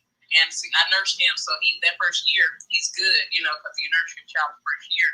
That's a pretty good way to build their immune system for life. So my auntie was like, garlic on your feet? Oh, gosh, I couldn't do it. My grandma was like, what? She said, I need to try that, baby. I'm going to try that. And I said, this is where I got that from. Because I said, the generation skipped. I said, because I will put the garlic in my sock, onion in my sock. My grandmother the same way with her chard and her catnip. I said, oh my gosh, I wish I had tapped into this sooner because because it was like her last 2 years I was becoming that person that was just crazy about herbs. I had I tapped into like ginger for I had a stomach virus, so I went out and printed some very colorful. I wanted to teach my son because his daddy's name makes sense now because it's Shaw, and I said, oh, you're Shaman, you're my shaman. I like your daddy's name now, last name now. So I went to Office Depot. I know, right? And I printed out some very bright, colorful pictures of some natural immunity, natural antifungals, and I made them glossy. I made them on purpose, beautiful to put inside of our kitchen cabinet. And so that way my son would see those pictures and know what they were for right away. So one day I was strangling and coughing. He was like, okay. He's like, what tea do I need to make? I said, oh my gosh, I'm doing such a great job. I said, here's something going on with me. And you're asking me which tea to get. And I'm like, they're watching. They're watching, right? Yes. He's pretty good at that. He did the same thing for his grandmama. Went to visit her. And he's gonna start coming up with his own concoctions. He's gonna follow suit with what Bernadette is doing. I'm telling you, it feels so natural. It makes so much sense. And I'm telling you that I hate I missed the conversation because y'all want to talk. Because I love my herbs. I love my vegetables. I'm trying to get Dr. Dre to make a show about his Dick Gregory told him to use for diabetes okra water. Yeah. And I said people are always stumped. If he says okra water in the middle of an interview, people are like, what is that? Wait. Let me write that down. He stops. It almost stops the whole interview because people want to know more about okra water. Right. So that right there, I took it lightly and looked up okra and its properties. Okra is Devon.com. If we just drink it or whatever. And I said, okay. So I'm telling y'all that conversation, maybe that'll be a room because last year I spoke to some kids. They were talking about how to cure COVID or whatever, how to make it better. And I just crashed the room and did what I'm doing now. And talked to them. And now I guess my grandmother and whomever, Most High has me making my own Thieves Blend oil because I can't find it on the shelves. So I got all the oils that I need to make it. Yeah, I use that oil too, girl. Yeah, I'm like, okay, I'll get the oils and make my own because I'm like, there's the store shelves I can't find it, but I love making this stuff, right? So I was like, okay, I'll make it because I know how powerful it is, and I just need to get cinnamon oil, but I'll just might add some grinded up cinnamon to it, whatever. So, well, you know what? I have a club called Healing from the Core, and I just did an aromatherapy room 2 days ago, 2 or 3 days ago. I'm kind of like, Francis, help me out. I'm kind of like in a fog here because what's going on. I did it 3 days ago, and I'm going to do another one. I would love for you to co-mod that room with me, and so we can share some of these recipes. Wow. Yes, I'm going to get it. You know what? I'm going to get a journal. And I wasn't better with that. Because, like I had, I worked in a military base, and I had children who had eczema, and I saw this before I had it. I thought it was a lifelong thing, but if I cured my own years later, I learned something. I mean, because I worked with aloe vera as a base, coconut oil as a base, and to create stuff. And it's no longer there. So yes, yes, ma'am, I need to journal and record, and I could help a lot of people. And that's my grandmama, because I didn't start out like this. The only thing I came close to when I was a little girl was digging up clay from the earth and digging earthworms and clay. So maybe that was the beginning of something, but I would use the clay to play with. In the Tiffany in Mississippi clay. Oh, we had mud pies, masks. We were making face masks and didn't really understand that we were on to something. Right. Because and that's $1 million market, isn't it? It is. And we were multi-million. Because we were, we had the sun, we was in the sun, had a little water, and I'm like, I don't walk barefoot like I used to. And then we had earth. We had the 4 elements. We were in the air, and then just getting into the soil. Like for me, the 4th element, the earth, the ground. I need to do more of it. But I was a happy child playing with the clay, the earth, the mud, and the earthworms, and being barefoot. So Queen, I definitely enjoyed being in that room with you to learn and to gift, and whatever comes out of me, sometimes it's gonna be my grandmama. Like I said, she surprised me with these gifts to be that. I'm gonna challenge you, Queen. Write that mini book and dedicate it to your grandmother. Oh my goodness, girl, you said that. Put it on Amazon. It's going to be okay. Thank you for that challenge. Yeah, it don't have to be long. It could be a mini book about you telling stories like you are now about your grandmother. Send it to Greg to go through Fiverr and say, I need someone to transcribe this because you are dedicating this to your grandmother, and people will buy that. People will buy it. Goodness. I absolutely agree. Yeah, thank y'all so much, and thank you for hearing my story. Because y'all just said plants and herbs, and I was like, okay, I missed that. But challenge me for that book. That will redeem me, and the recipe probably will come back to me for the eczema too. It sounds like you already have the recipe. I make a healing salve, and my clients use it for eczema, but it sounds like you already have that. Just take time to write that journal, find some mental space to slow down so that you can be silent with the Creator and let all of that pour into that journal. Thank you, Queen. Oh, God's going to give it back to you. He's going to let it flow, even if it's through a dream, even if it's through your grandmother speaking to you in a dream. I have experienced it. Okay. Y'all, and I wanted to say, so, just for confirmation, because it was eczema. I'm still amazed at what I did. Eczema, it was also psoriasis. Those things are kind of tough to deal with, right? I'm just confirming because I had my moments. They're tough to deal with and get rid of. I can't believe I did it. I should watch my words. I really just got rid of those. So, okay. I understand. I've been through something similar. And because I'm a cleanaholic, and you probably like me, I don't know what it is about a Mississippi girl who just clean all the time. But anyway, because I'm a cleanaholic, I couldn't find what the problem was for a long time. And then the exterminator came, and he's like, okay, I feel the problem. I said, what? He said, I need you to stop cleaning. I said, when? He said, stop cleaning because you're cleaning so much, we can't find the problem. I had this huge, massive home. And it is possible to buy furniture from a high-end store and get something that you didn't count on.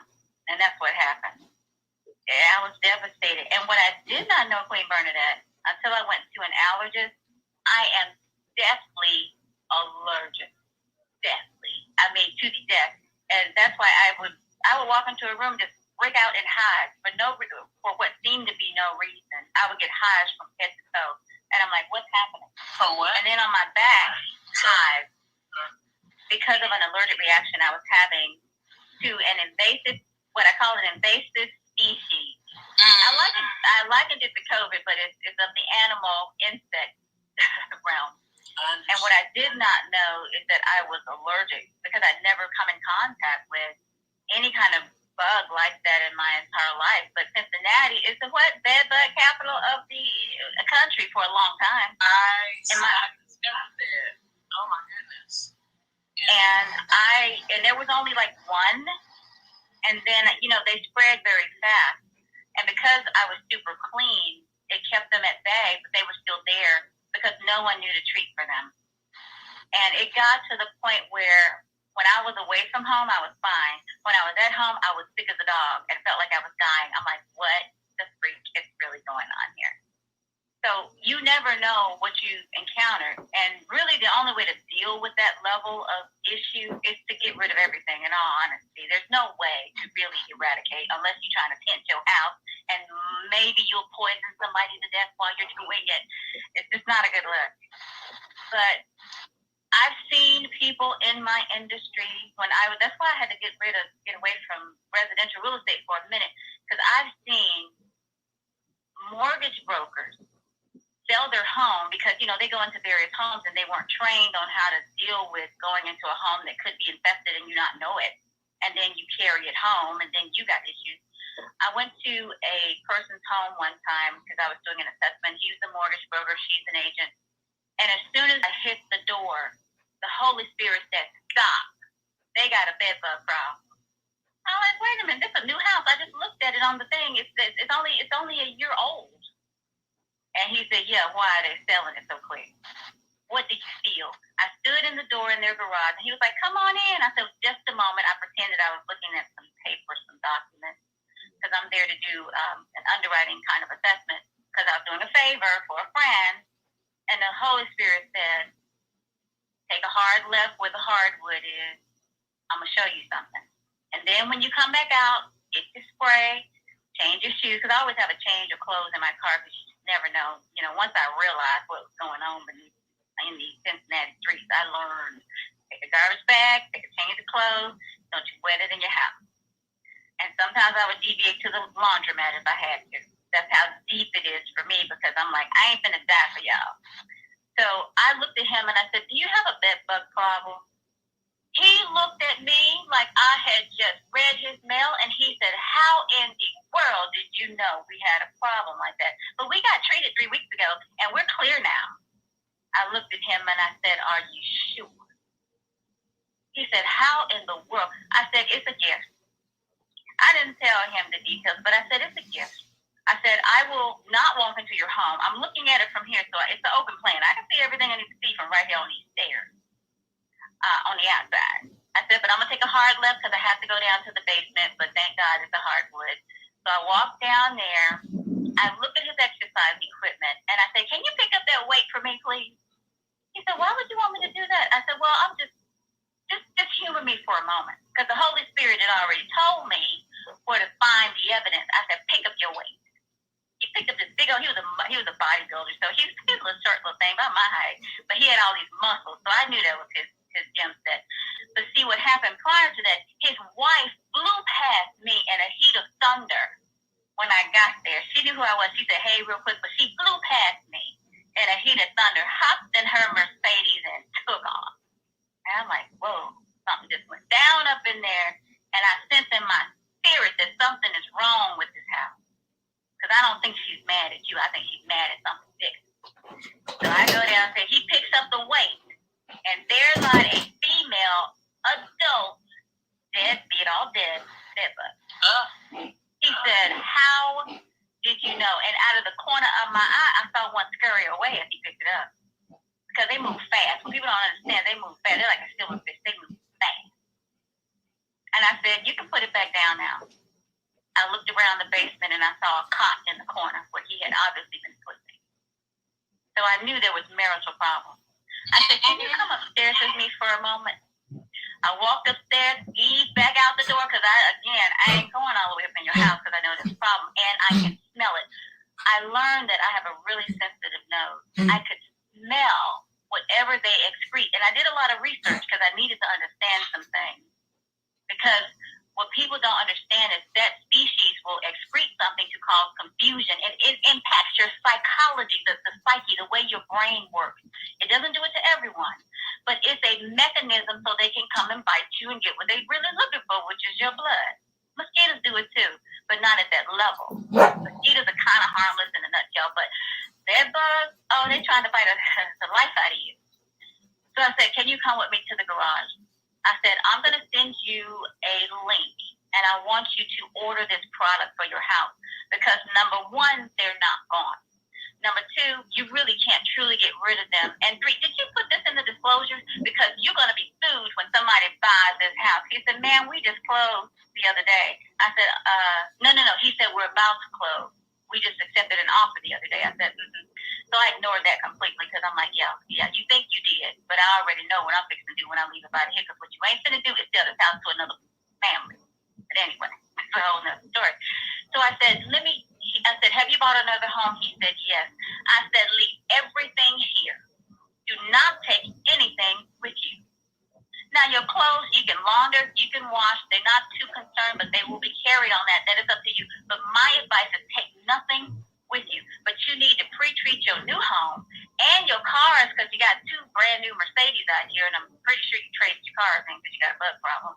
I said, but you need to treat these cars as well because you can take them from your car to your house. You need to use wisdom. And I said, number 3, do you love your wife? And that new baby that I'm seeing, the little baby swing, apparently you just had a child. Oh, I love my family. I said, do you want to keep her? Oh, yes. I said, then you need to stop, let go of your pride, and start over. Because she cannot handle this. Because the way she blew past me, she's asking herself a question. Now, why did I marry this one and not the other one? I said, you better save your marriage, my friend. As soon as I got to my car, I took off my shoes. I stripped down. I have these little coats I can put on because I'm little. I can kind of shimmy out of stuff and nobody really noticed it. That's the story I tell myself. So I shimmy out of everything, put stuff in a plastic bag. Of course, he's in the house, so he's not seeing any of this. And I get in my car and I come straight home to the garage, spray myself down, and then come in, throw my things in the wash. Soak my beloved shoes because shoes and water don't really mix. But I said I'm gonna have to let those go, and I did. But the first thing I did is I got on the line with a real estate agent. I said, "Do you know this individual?" She's like, "Give me the address of the house." I said, "I just left a home that is infested," and I gave him a warning. If you're behind sell one more thing on Craigslist, I'm reporting you to the authorities. Number 1, stop it. You know you got a bug problem. What is wrong with you? It's not their fault. All your stuff is brand new. You probably spent $100,000 on a grip on it. But again, it's a bug problem. Don't spread it to other people unknowingly. That's evil.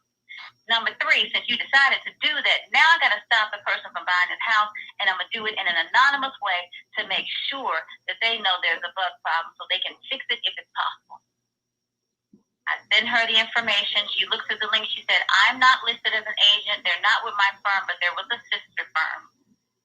I will make sure I reach out to that person that's listing it to let them know they need another inspection, specifically of the terrestrial type. They need an inspection. I said, thank you. And that was the end of that.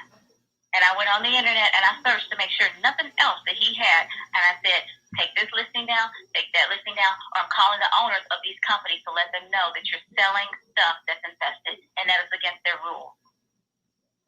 That's why it's so important to know who you are and to walk with integrity in every area of your life. And Queen Bernadette, when you mention that, that's why it's also important to be whole and healthy. So that when you do encounter things that are fighting against your health, even if you get bitten by a mosquito or whatever it is, your system is equipped to actually fight it. Your system needs help. Your immune system needs to be equipped to fight whatever that opposition is, even if it's of a natural, terrestrial, subterrestrial sort. I could go to God all day and say, why in the world did you invent these evil little things? But they have a purpose. It's my job to make sure they stay out of my house. That part. Oh my goodness, because I I discovered some stuff with that too, and the irony of DE powder. I think those are fossils of bugs or something like that. And that right there is one of those remedies. And it's like, okay, so they're fossils of bugs that you can place in this grounded up powder that can combat bed bugs. My son almost got them, brought them home from a camping trip or sleepover. And then neem oil, but I love it, but I didn't. Neem oil smells so bad. Oh my gosh, nobody tells you that. But I, of course, I was like, so how do you make it smell better? Of course, lavender oil was one of those things. Oh my gosh, I love lavender oil so much. I said, that's my bae in essential oils. So went there and with neem oil, got into an argument with a young lady in one of the the vitamin places. But I accidentally discovered a neem oil lotion with the real authentic shea butter, and that lotion sits on your skin, and you have to keep rubbing and rubbing and rubbing. And you might pass it on to 2 or 3 people to get that. But that neem oil it stinks, but it's great for you, and I can see why those bugs don't like it. But like I said, that I probably should have wrote that down too. But you are right. It's like I said, I did the eczema combating with aloe vera water, aloe vera on the outside, a little bit of apple cider vinegar concoction in the morning to drink, a soak, and then the same thing with golden seal and echinacea. I tried coconut oil. I couldn't tolerate it. I tried it to just do it internally, but I could have put it in capsules as well. But I was like, you do it internally and externally, and just I guess we were kind of always prepared. Like I said, lavender oil as an essential that I put on my feet and on my pillow to sleep well was already in place. So I have a company to share with you because, like you, I suffered from eczema severely, and it was my immune system really just calling out to me that things need to change.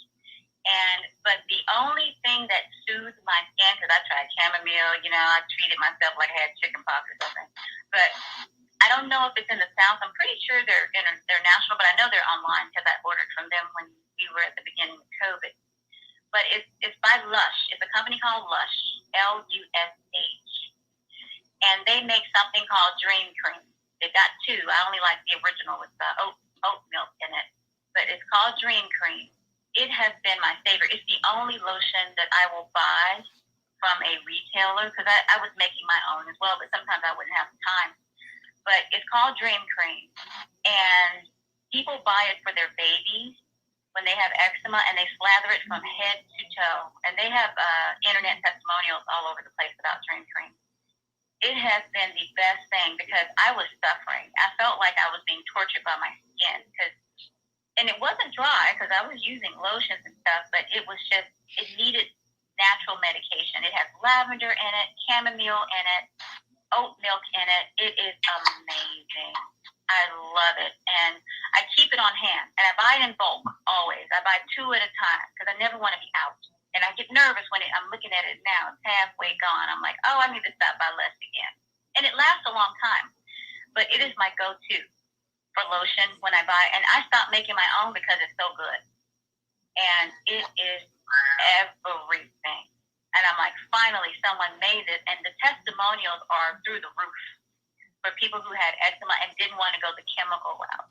Right. So it's called Dream Cream, and it's by Lush, Lush. Tell them you want the original, because one of them has olive oil. It has too much olive oil, and it's greasy. That's the one I don't like. This has olive oil, but not as heavy. But they've got 2. But I like the Dream, and I can put it on my face. I can put it anywhere, and I break out very easily. I have very sensitive skin. So, yeah. And Queen Ursula down there, she's also a naturalist. She has her own garden as well. But I can tell you, we all have spent time, because what people don't understand, as brown folk, our skin is so sensitive. They think it's rough because they're looking at the colors. I'm like, no, our skin, our hair is soft and sensitive. That's why we have to take care of it. And we can't stand all the perfumes and dyes because I'm allergic to most dye. So I have to have things that don't have dye in it, especially red dye. I don't know what it is about red dye. It really doesn't like me. But yeah, Lush Dream Cream. Thank you. I'm definitely going to try it. Like I said, I got on this journey when they prescribed for my son, who has Asperger's, a ointment that had with steroids in it, and I was so offended at the audacity to prescribe a steroid to put on my child's skin. That was what set me off, I believe, and that's probably where the ancestors came through.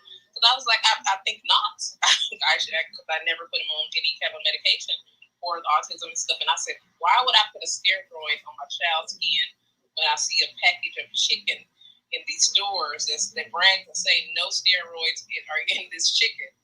I said, okay, there's another way.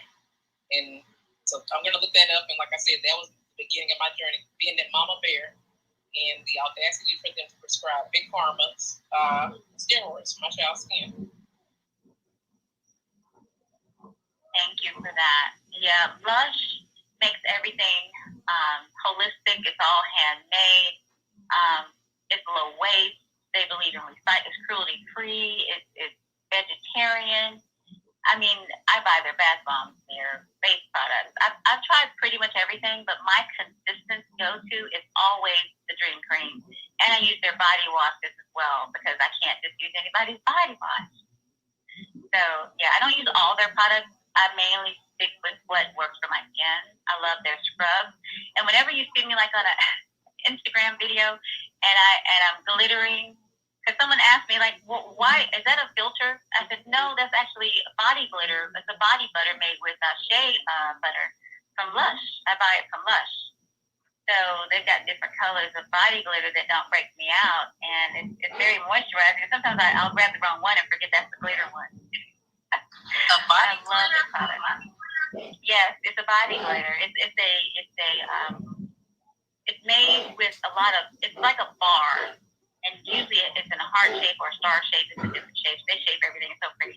But you rub it on your skin and it melts. And it's like a lotion, a salve.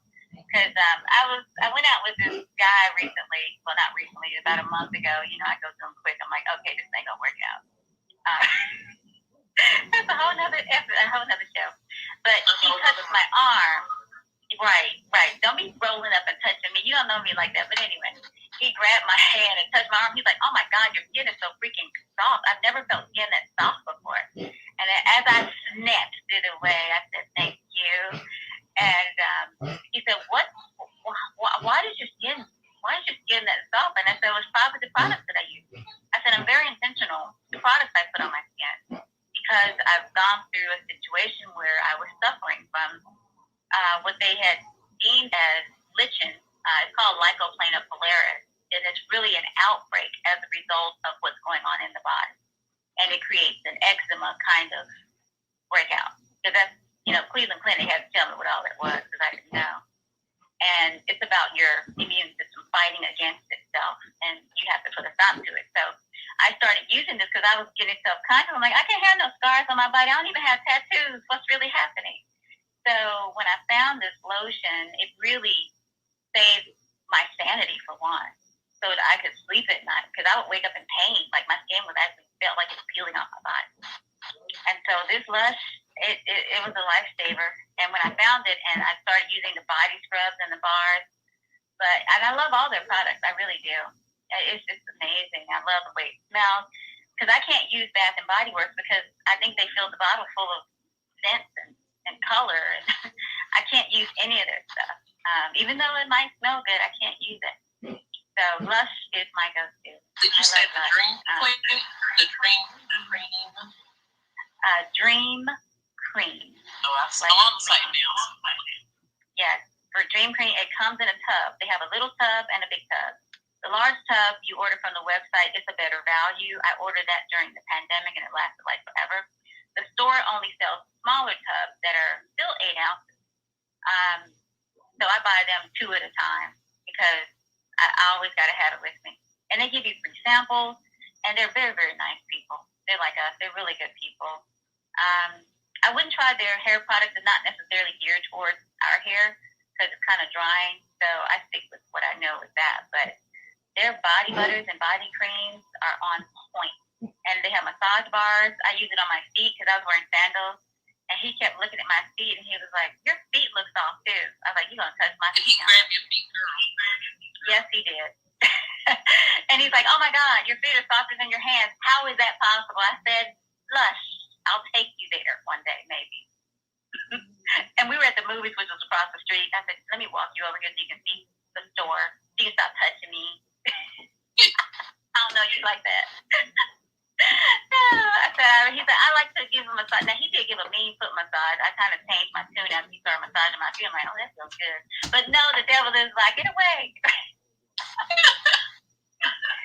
But Lush is everything. And everything on me is soft from head to toe because of that place right there. So that's one of my body secrets. And I call it my Queen Esther store. Because Queen Esther, they made her take baths for a whole year and got her skin all soft. I'm like, that's my Esther store. I love it. It was the whole routine. Queen Ursula. Right. Hey, Queen Ursula, how you doing? I'm wonderful. How are you all? Oh, we haven't. Well, thank you for bringing me up to the stage. I came in when you were talking about okra, and believe it or not, I have 3 little okra plants out the back, and that's my snack. If you haven't tried an okra straight from the bush, you need to do that. Even kids like it. It's a totally different taste, and it's not slimy. And the minute you cut an okra, it starts turning into wood. So the longer it's been from the time that it left the bush, the less likely you are to have that taste. So I literally will walk outside my door, pop off the latest okra, and bring it in, rinse it off, and pop it in my mouth, and it's so good. So when you were talking about okra, it's like, yeah, okay, maybe I'll plant 3 more bushes. Quick question: do they renew? Because I have the house I moved into. I had some in my front yard. Do I need to replant? I'm not sure if they're going to come back this year or not. I live in Florida, so they have a pretty long life. If I bring them in from the sun and maybe put them on the patio for a while, then I can stretch them. But to be honest, what I really like is that they go to seed so quick. If you miss popping that okra, next time you turn around, it's like they grow right in front of your face. You'll have a pod that you can make your own seed. So generally what I do is let 2 or 3 of them go to seed and harvest that, keep it until the next planting season. That really is the easiest thing to do. Okay. I'm embarrassed as a Mississippi girl because I was raised doing all this field and garden stuff. But some of this I forgot. So the okra, I just wanted to take the okra straight to the cast iron skillet and fry it. So I didn't. Well, before you do, when you're going to get it, especially the ones that don't let it get to the part where you can see the seeds in them from the outside. You know, they get bulky enough that you can actually see what their seeds inside. When it's like about 3 inches long, that to me is the best time. I just pop it off and eat it. It's a snack. My little greedy behind probably did eat that way because I really, except for boiled okra, I love okra. I mean, and when growing up that way, snacks was outside. You know, you just go pick your snacks and get the red, not to waste the food and all that. You know that stuff your parents say and love. Don't waste my watermelon. Don't waste my plums. Don't waste my cucumbers or whatever. I think I tried that.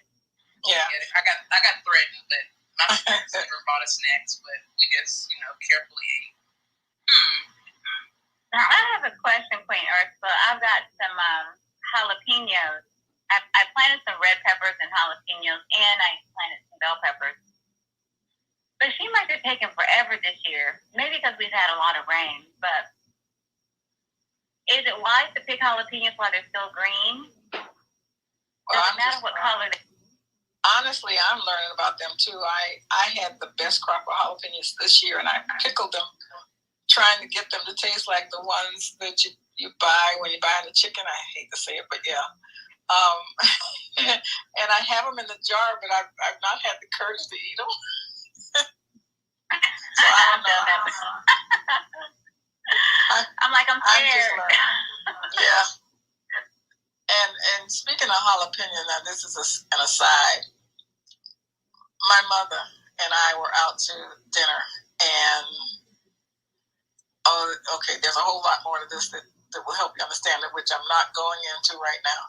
But there's a jalapeno on her plate, and she was looking at me and eating without looking. And I looked down, and she was about to was in the process of putting a whole jalapeno in her mouth. And my whole brain went into slow motion, like, ah! And I didn't make it. My mother chomped down on that thing, and her eyes popped open. And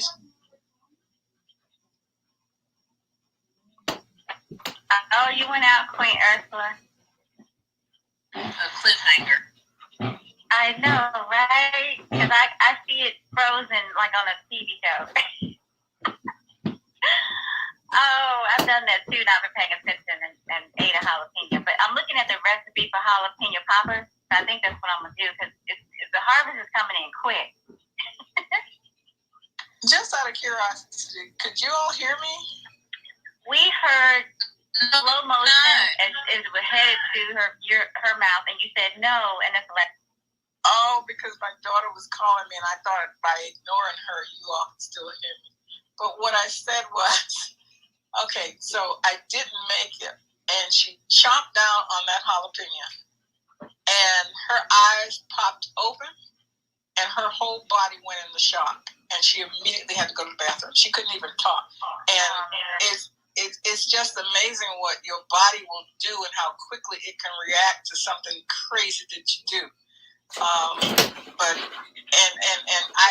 I wanted to stop it, but it literally had to have been 1 second, but it felt like minutes of my seeing what she was about to do.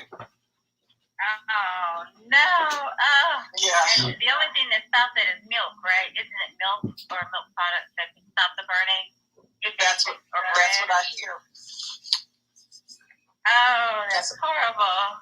Oh, she was traumatized. Me too. But I'm going to make some jalapeno poppers. That's what I'm going to do today because they're turning red. And I'm like, if they turn too red, they're going to be so hot I can't eat them. So I'm going to pull them because they're green. And I don't want them to turn red. And that's when I did pull mine. They were green. And I pickled them. And they're still in the refrigerator. But I've not let them turn red. And I'm going to make some banana bread. My son is back on keto, so I feel inspired to go back to keto now. So I got some lupine flour, and I said, okay, I'm going to experiment with different flours again because I have the whole collection because I'm sensitive to regular flour anyway. So I said, let me try some bread recipes because he's always looking for ways to make it interesting because keto can be boring if you don't experiment. Because it's all about cooking it yourself and being all natural. So I'm glad that he's back on keto again because I told him that eating out lifestyle ain't working for you. Let's go back to keto. There's just something I want to talk to you all about based on this conversation. I was outside and a squirrel picked up an acorn. And this particular year, it was, oh God, they were messing up my driveway. And so I had this thought. I said, if it's not killing the squirrel, that's probably food that we were supposed to be eating. And I looked at it. I looked it up and come to find out when the Indians were around in the area, they used it like flour. And there's an ingredient in there that was quite healing, apparently. So we have all this stuff around us that is within arm's length and that we have forgotten intellectually what to do with. Oh, you are so right about that. I used to wonder the same thing. And because we're all, I think a lot of us are connected to the Native American community. They used to put these medicine bags around our neck because my great-great-grandfather and grandmother were Chickasaw Indians, and it was a different type where they would wear medicine bags, medicine pouches, and it was really just herbs and things like if you got into trouble, if you got bit by a snake or something, you could pull out this herb and treat it. Just different methods of doing it. And whenever we get sick, they would boil things, and if it was winter, they would go out digging in the snow looking for things like acorn to add to the ingredients. And like Queen Bernadette was saying, we got to go back to these recipes because I don't remember being as sick as I've been as an adult by using those natural methods. So when you bring up the acorn, it really took me deep. I'm like, they did use that, and I never knew why. I'm like, isn't that squirrel food? I love it. I love it because that's like the dandelions and making dandelion tea. So y'all, what I did a little foraging last year with my Google Lens feature, and I discovered all kinds of plants that were good for us, even some that's good for our hormones. And I'm like, how many people would take their phone and use Google Lens to identify different products? And that right there was, like I said, I discovered some of those. I forgot the name of the plant. I'll look it back up. I think it was something moon, but it was for women and in our hormones, for hormone balance. But like I said, dandelions have been called weeds, but then when you last year they got popular again because of the there's a dandelion tea that's pretty good for you too. So Ursula definitely on point with the acorns. I'm not surprised. I did a survey of people who like and dislike, because I like onions. And when I say no pickles, no tomato, usually the people take off the onions too. But we all know, especially in here, that onions are very, good for you. They're good for you because the thing that TV has done, same thing they've done with, and I'm going to go on a tangent, like they've done with the police. They've made us love the police from Hill Street Blues to Law and Order to blah, blah, blah, to whatever, Reno 911. But with onions and garlic have gotten a bad name. But, fresh garlic is king. It's great for you. But we've been trained in our minds to see acorn as a squirrel for squirrels or the chipmunks, and to see onions and garlic as, you don't want to have that on that date you haven't even gone on. You don't want to eat those, but they're really good for you. And I think onion, even the juice or the onion juice is good for your hair, to grow your hair. But we've gotten away from it because I think we've been programmed to go with manufactured corporate type remedies for our big pharma, of course. Okay, so I'm just going to be crazy. On that date, you eat the onion and take one with you to give it to that person. Actually, it was in the COVID room, the vaccination room. It was like a 1,300 member room last night. One of the gentlemen chimed in. It was so funny. It's probably the Million Room movement house, and he said, "Remember what I told you? I cut an onion in half. I put some salt on it. I gave it to my wife, and she got well." And everyone burst out in laughter, even though we knew what he was saying was valid.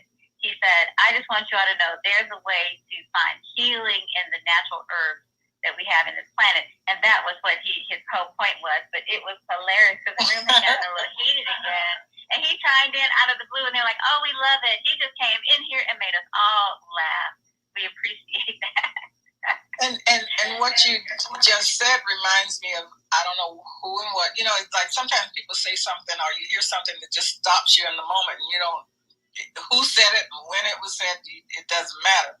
But there was a comment that a person made that if you go into nature, just drop yourself in a wood somewhere, that everything you need to survive on, to heal yourself, is within 7 miles of you, if you know what it is. Say that again. Everything that you need to heal is within. There's a number again, 7 miles from you. I'm not doubting it at all. I believe totally just within 7 miles. I like that. And I know when I was back in Georgia with my cousin, we were walking the property and stuff, and there's life everlasting that's out there. and we harvest it, and that's supposed to be illegal. But it is like good for for colds and all kinds of stuff, and it lasts a long time. Once it's dried, it's potent for a long time. But apparently some people used it for mind altering, like alcohol isn't. But that, harvesting life everlasting was a problem for some reason. So that was within 7 miles, within walking distance of where we lived. Oh, that's powerful. That's powerful. I'm actually sitting here looking at recipes on how to preserve all the harvest of tomatoes, because the tomatoes are so happy right now. I harvest them almost every single day. And I put them in containers because last year they took over my garden. They took completely over. So I'm like, you ain't doing it to me this time. But now they're taking over the containers, which is good. But I'm going to start preparing my fall soup, which is my fresh tomato basil soup, because I have fresh basil. And I said that's my mission right now, is to preserve my tomatoes so when the winter rolls around, I'm ready. And I really believe that rooms like this who are open to discussing different ways of conservation, and it's not because I can go to Costco and buy, some tomato bisque soup, but it's just not the same. It's just not the same because it's all processed. I want the natural preservatives like we've been talking about for our health. Because in the 10K Card House, it's about more than just your business. We want you healthy, wealthy, and wise. So we want you healthy. Because if you're healthy, then you can focus on your business. So for those of you who don't have a 10K card, feel free to raise your hand and come to the table, and we will tell you all about it, because we all have our 10K card. And Queen L over here is in process of getting her 10K card today. She's actually working with King Sean in the background to get that done. So I just want to let you know, after 12 o'clock, we can talk about anything. It may be our party, but it's not our house. That's why we always circle back to let you know whose house it is. It's King Sean's house, and we are so glad that he has graciously allowed us to come up in here and just have a good time. It's Saturday. We want to have a good time with each other. And we've had a lot of queens and kings on the stage just dropping those gems and diamonds since 10 o'clock. So I tell you, it's wonderful. And we are here at 10 a.m. and 10 p.m.-ish. Because sometimes we out here in these clubhouse streets spreading the good news, and we might come in here a little bit late. But if you look around the 10 o'clock hour, 10 to 10:15, we usually up in here. So I just wanted to drop that out there to you all. And some of you I see are familiar faces, and we're just glad to have you. And you're always welcome to come into this house and connect with us and talk with us, because we are here to help you move your business forward. And again, today we're talking about health and wellness. So that's where we landed today, and that's where we're going to keep this plane going for the next 13 minutes, and then we're going to land this plane, because we all got our gardens and our missions and things that we're doing, and we're so excited. So very excited. I love it, Queen Ursula. Thank you for sharing that, because, it motivates me. That challenge you gave me, Queen Tiffany, I could put I'm going to tell this for the audience. That book, that ebook that I created, those recipes dedicated to my grandmother, I can put that on my 10K card so people can see that that's what I'm all about. Because this 10K card is definitely who you are and what you do. So that book can go right there. Or I could just do a YouTube talking about these remedies, and that could go on there too. These cards have no limit on what you can demonstrate who you are and what you're doing. And like I said, my ebook just said, hey, I'm going to go on your 10K card. So I accept your challenge, because that ebook dedicated to my grandmother will be on that 10K card for people to click on to buy and understand that authors have a place. If you're a published author, let us, like I said, bring your books, your catalog, your library to life, and take it everywhere you go. Individuals can see the books right there and buy the book while you speak on the stage as a 10K card member and being part of the family. That just came to me. Oh, and I'm going to issue you a level 2 challenge, Queen. It just dropped into my spirit. I know I'll be giving everything away, but you know what? I give so that I can receive. And my Father in heaven has been so good to me.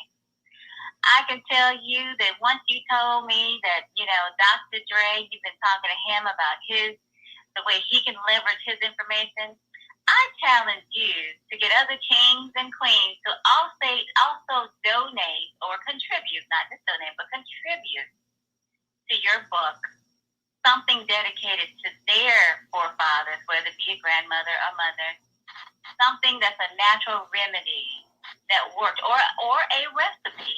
It could be that, because, those are a natural remedy too, because, chicken soup is good for the soul. So I challenge you to write a soul food / natural healing book dedicated to the grandmothers of our generation, because apparently it came from somewhere. And you have a whole collaboration of authors, and of course you're going to feature Dr. Dre, because everybody knows who that is. And that's what he's going to get, is notoriety and notability, because, we all know he's balling anyway. We just want to keep pushing him forward with his name. But just the contributions of having multiple authors in that book, number one, takes the pressure off of you to do everything.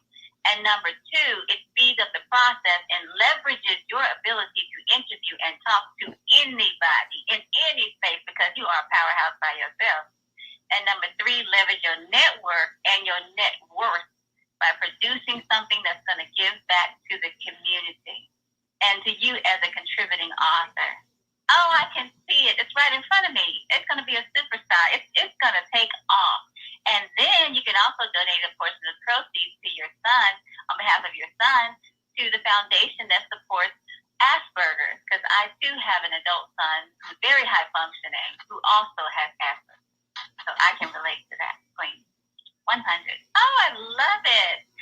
Oh, welcome to the 10K card powerhouse. That's it. I love it. So that's a Greg. Oh, we woke Greg up. So we're gonna Sorry, the coffee just kicked in. Go ahead. Well, I was kind of eavesdropping in the back, and I was trying to get some info. What was the thing with the onion? The half, you eat a half onion, or what was? Are you talking about the gentleman that was in the room? Queen Bernadette was, Queen Ursula started with the onion. And a gentleman said his wife wasn't well, and so he tapped into the power of the raw onion. And he gave her the onion, put some salt on. I guess he went out to the garden. He's in, I want to say Japan. She ate the onion, and immediately whatever infection she had started to clear up. And that's not the first time I've actually heard of onion as a healer. Because when we were sick and had digestive problems, we'd eat onions. I've heard that too, but what onion is it? The white onion, brown onion, red onion? For me, it was the white onion. But I believe he mentioned he had a yellow. Greg, that's a good question. I bet you all of them have their own little thing. I bet you the red onion is so doggone strong. I bet you that's a great question, though. I like the purple onion because it's sweet, and I can literally eat it off of a salad. It's so sweet. So, but growing up, I have to be honest. The white onions were super sweet when they were grown naturally and in an organic environment. They were sweet. I never knew onions were bitter or had a pungent taste until I started buying them in the grocery store. You remember people eating those on the side of greens, like an apple? Yes, I remember those. Yes. We'd eat those too. Now, I always hated rutabagas. I always thought rutabagas were awful. I my tongue didn't like it. Same, agreed. I don't know how. Now, before we get off the onion, and I'm hoping it's the onion versus garlic, but there is some movie where somebody was out in the desert or something, and they were running from some people, and they hid by going down in this hole that was filled with venomous lizards or some kind of reptile that would not touch them. And it was because they had eaten a whole bunch of onions, and it saved their life. So that made me wonder about the whole process of what an onion, or I think it was onion and not a garlic. But that was a moment in that movie that made me question what was in onion that would do that so quickly. I think anything that's an anti-inflammatory, because we mentioned garlic tea with lemon in it today, and garlic is an anti-inflammatory. substance, and actually lots of medications are made from, garlic. And let's see, another one, turmeric. Turmeric is another one. So there's so many anti-inflammatories out here. I think you just kind of migrate to what works best for you and what you can tolerate. I can't tolerate drinking apple cider vinegar, but I can tolerate taking it in pill form. So I cook with it, but just drinking it straight, I can't do it. I tried it. I can't do it. Well, now that you mentioned that brings back a memory where I had a terrible upset stomach. I mean, like wilting, fading, crawling on the floor type, not feeling good. And I took a tablespoon of undiluted apple cider vinegar and I just swallowed it. And it was almost as if my body unfolded like a flower or like a plant that had been given water. It even made me wonder. It was like, oh my God. I mean, it literally worked that well to get the acid in my stomach. It's counterintuitive, but it really worked. And that was the first time I'd ever done that. But it worked so well. It's something that I remember totally. Powerful question, King Greg. See, he come off the mic and he be dropping bombs. I don't know if that was a bomb, but it was definitely an onion. I think it was, because I'm like, which onion? Now I want to go find the infographic and say, okay, I want to look at all of what they do and the differences. So I think. Well, I'm planning for my fall garden now because now's the time to plant your fall garden so the things can start to grow. So that's on my list today to pick up, my little baby seedlets and things to plant for the fall because it's time to turn over this garden. And I'm going to miss my mint. I'm going to miss all of my herbs. I'm going to miss them so much. I'm devastated. Well, I'm waiting for a hydroponic to come inside, and I'm hoping that they will still continue to grow.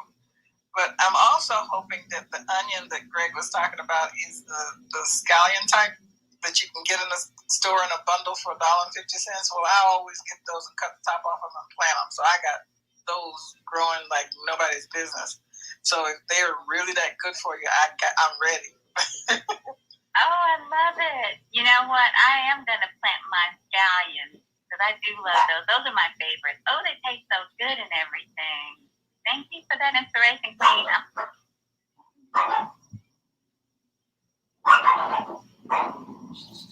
Well, you all, I think we are coming up on that high hour there, but it's time for us to bid ourselves adieu and farewell so we can get on out here and do what we got to do. It's been a pleasure. I just love the energy. It gets me moving. And again, if I'd had this at the beginning of COVID, I probably wouldn't have been so devastated. But then again, I was out in the garden, plants were my life. I was talking to the plants. Neighbors probably like, oh, bless her heart. Look at her talking to her plant. Until they started to grow, and they were like, oh, maybe she ain't crazy after all. Oh, I love it. I love it. Okay. Thank you all for joining me. I just want to say one more thing. See, I'm a word association person, and when you said that, because I don't get to talk about this kind of stuff to too many people, but talking to a plant seems crazy. But when you think about it, if you're breathing on a plant, isn't that what it needs? Bam. That's it. Plain. Breathe life, because the Bible tells me He'll make the rocks cry out. So I'm like, man, it's really hard for me to see life inside of a rock.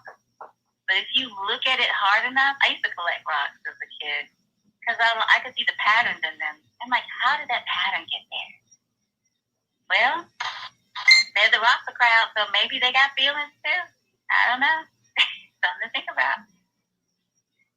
Same. I forgot about the rocks. When I was getting the clay, I would do that too.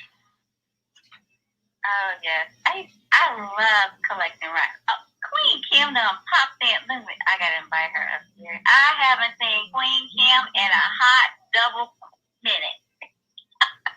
Don't she look busy with her glasses on, y'all? She always busy. Hey. Hey.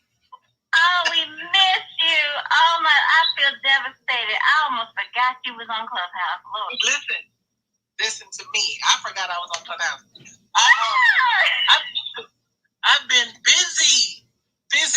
I've been busy making money. How about that? You said last time you was in here that you were pulling double, quadruple duty here in these education streets. I am. And so this is what so I'm getting my PhD, and I stopped. My mom died a while back, and I just stopped going to school. I just couldn't do it. So I didn't want to waste the 48 credit hours. So I'm gonna go back and get it. So I'm doing that, and then I have my mental health company, my business partner and I, and we're opening up in Houston, Texas, and we'll be open by September 15th. So I'm doing that, and then I have my Success University. I'm doing that until December, then I'm going to stop it. So I'm doing all of that, and then I'm married. I got a 15-year-old who looks 21. You know what I mean? So all of that kind of stuff, that's what I'm doing. I got to get it done. But I miss y'all too, so hi, everybody. Oh, we understand. We be coming up in here sometimes for therapy, sharing with each other our journey so we can keep going. Yes, Queen Mother? No, just saying hello by clapping the mic. Yes, come on in whenever you can, Queen Kim. We understand. We're praying Queen Michaela through a upcoming loss. Her brother's in hospice. And then Queen Kimmy, who I don't think you have met Queen Kimmy with the KY. She's here in Cincinnati with me, and we were supposed to get together, but we were back channeling, and she's like, I'm out here putting out bombs, and there's so much loss. I said, oh, Queen, I got you in prayer. You do what you got to do. If you need to pick up the phone and call me, you do so. We're going to connect in spirit, and I'm going to call her today, actually, and check on her. But we get it. The bottom line is we get it. Who is that? Queen Kimmy. Kimmy is a foray trader, and she's fairly new to the 10K card family, but sharp as a tack. She's out of Florida, but she's got family here in Cincinnati. Okay, and who passed away? Well, Michaela's brother is in hospice, and they're helping him transition as we speak. She's in Illinois. Okay. Yeah, Michaela. I'll keep her in prayer too. Wow. Thank you, Queen Kim. And Queen Kim, you all, is one of the first, I believe you correct me if I'm wrong, on the first wave of 10K card members in Clubhouse. You were on the original team. You are, not were, are on the original team. Like a founder. I don't know. But you were in here a lot early, because I met you when I came in, and you were actually going through some of the transitions you just mentioned, and you did say, hey guys, I'm going to have to take a back seat because there's a lot of stuff going on, and I'll see you on the flip side. I'll be back in. I remember Got that. you. Yeah, but it's been wonderful. We've had some wonderful conversations, and where 10K is taking the 10K card families into the world of sponsorship. And it is taking off like a rocket. The vision is massive. It's massive. I'm so impressed.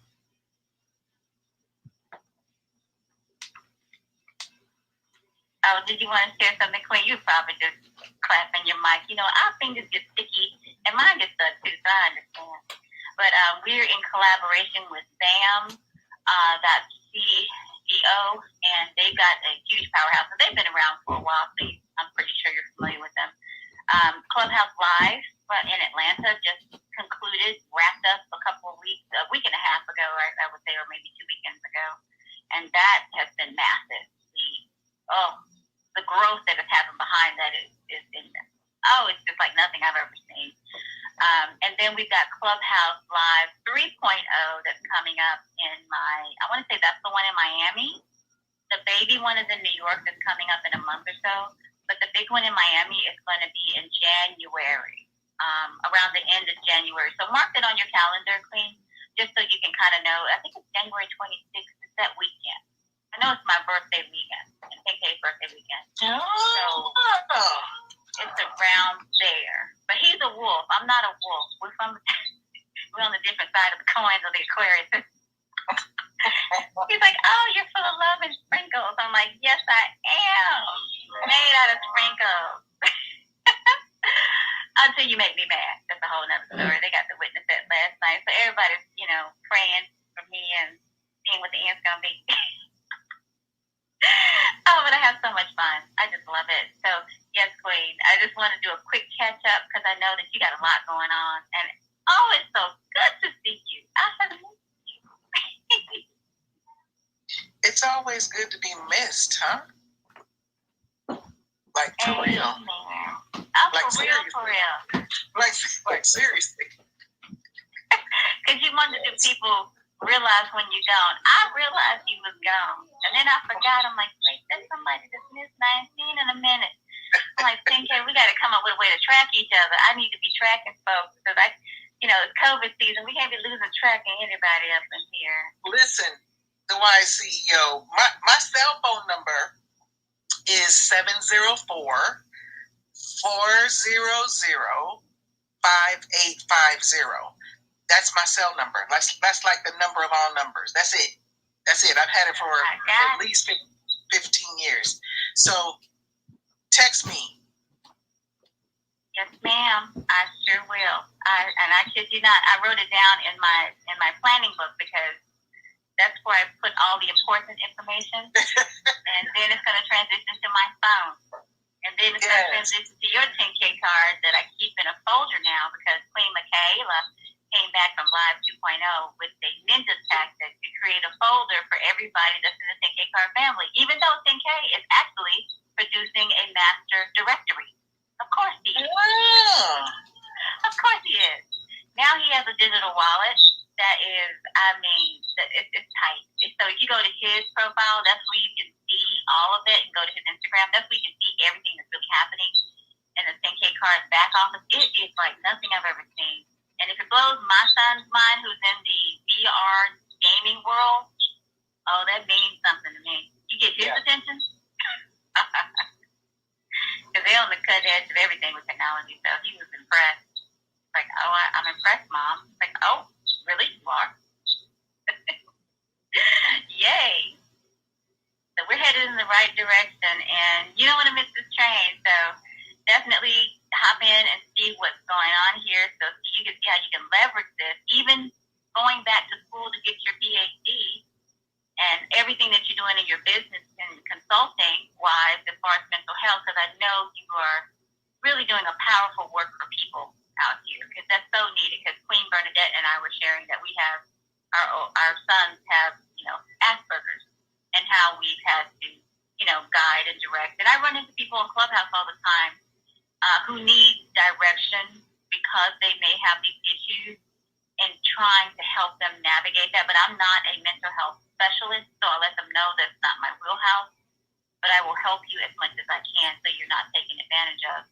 But let me find a resource for you, because I know and you know you need a higher level of help that's strategic, because you need someone that's trained, and I do believe in that wholeheartedly. So thank you, Queen Kimmy, for dropping in, because I'm like, I know somebody that's in the mental health space, and I can't think of her name, and here you are. I needed that phone number.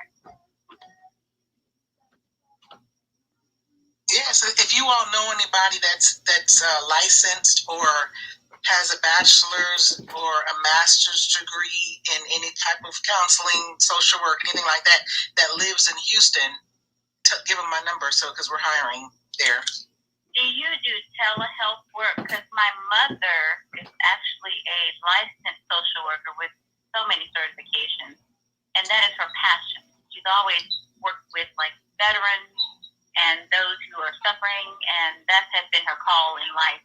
And she has announced to me that she wants to work that, but on a virtual level. So we do telehealth. We do telehealth. She has to be licensed in Texas. So, but there's reciprocity. Yeah, you can figure that out. It doesn't take a lot. So, but yeah. Okay, thank you. And she's like me. She runs a tight ship. And if she needs to get certified in another state, she'll do whatever it takes, because she wants to continue to help people. And I said, Mom, you're young. You need to go ahead and get on out here and help where you can. It's time for you to make more money, because because she's like, I don't want to keep taking money from my children. I'm like, yeah, you're going to keep getting that check. But I understand where you're coming from. But I love her, and she's really, really good. Really, really good. So thank you so much.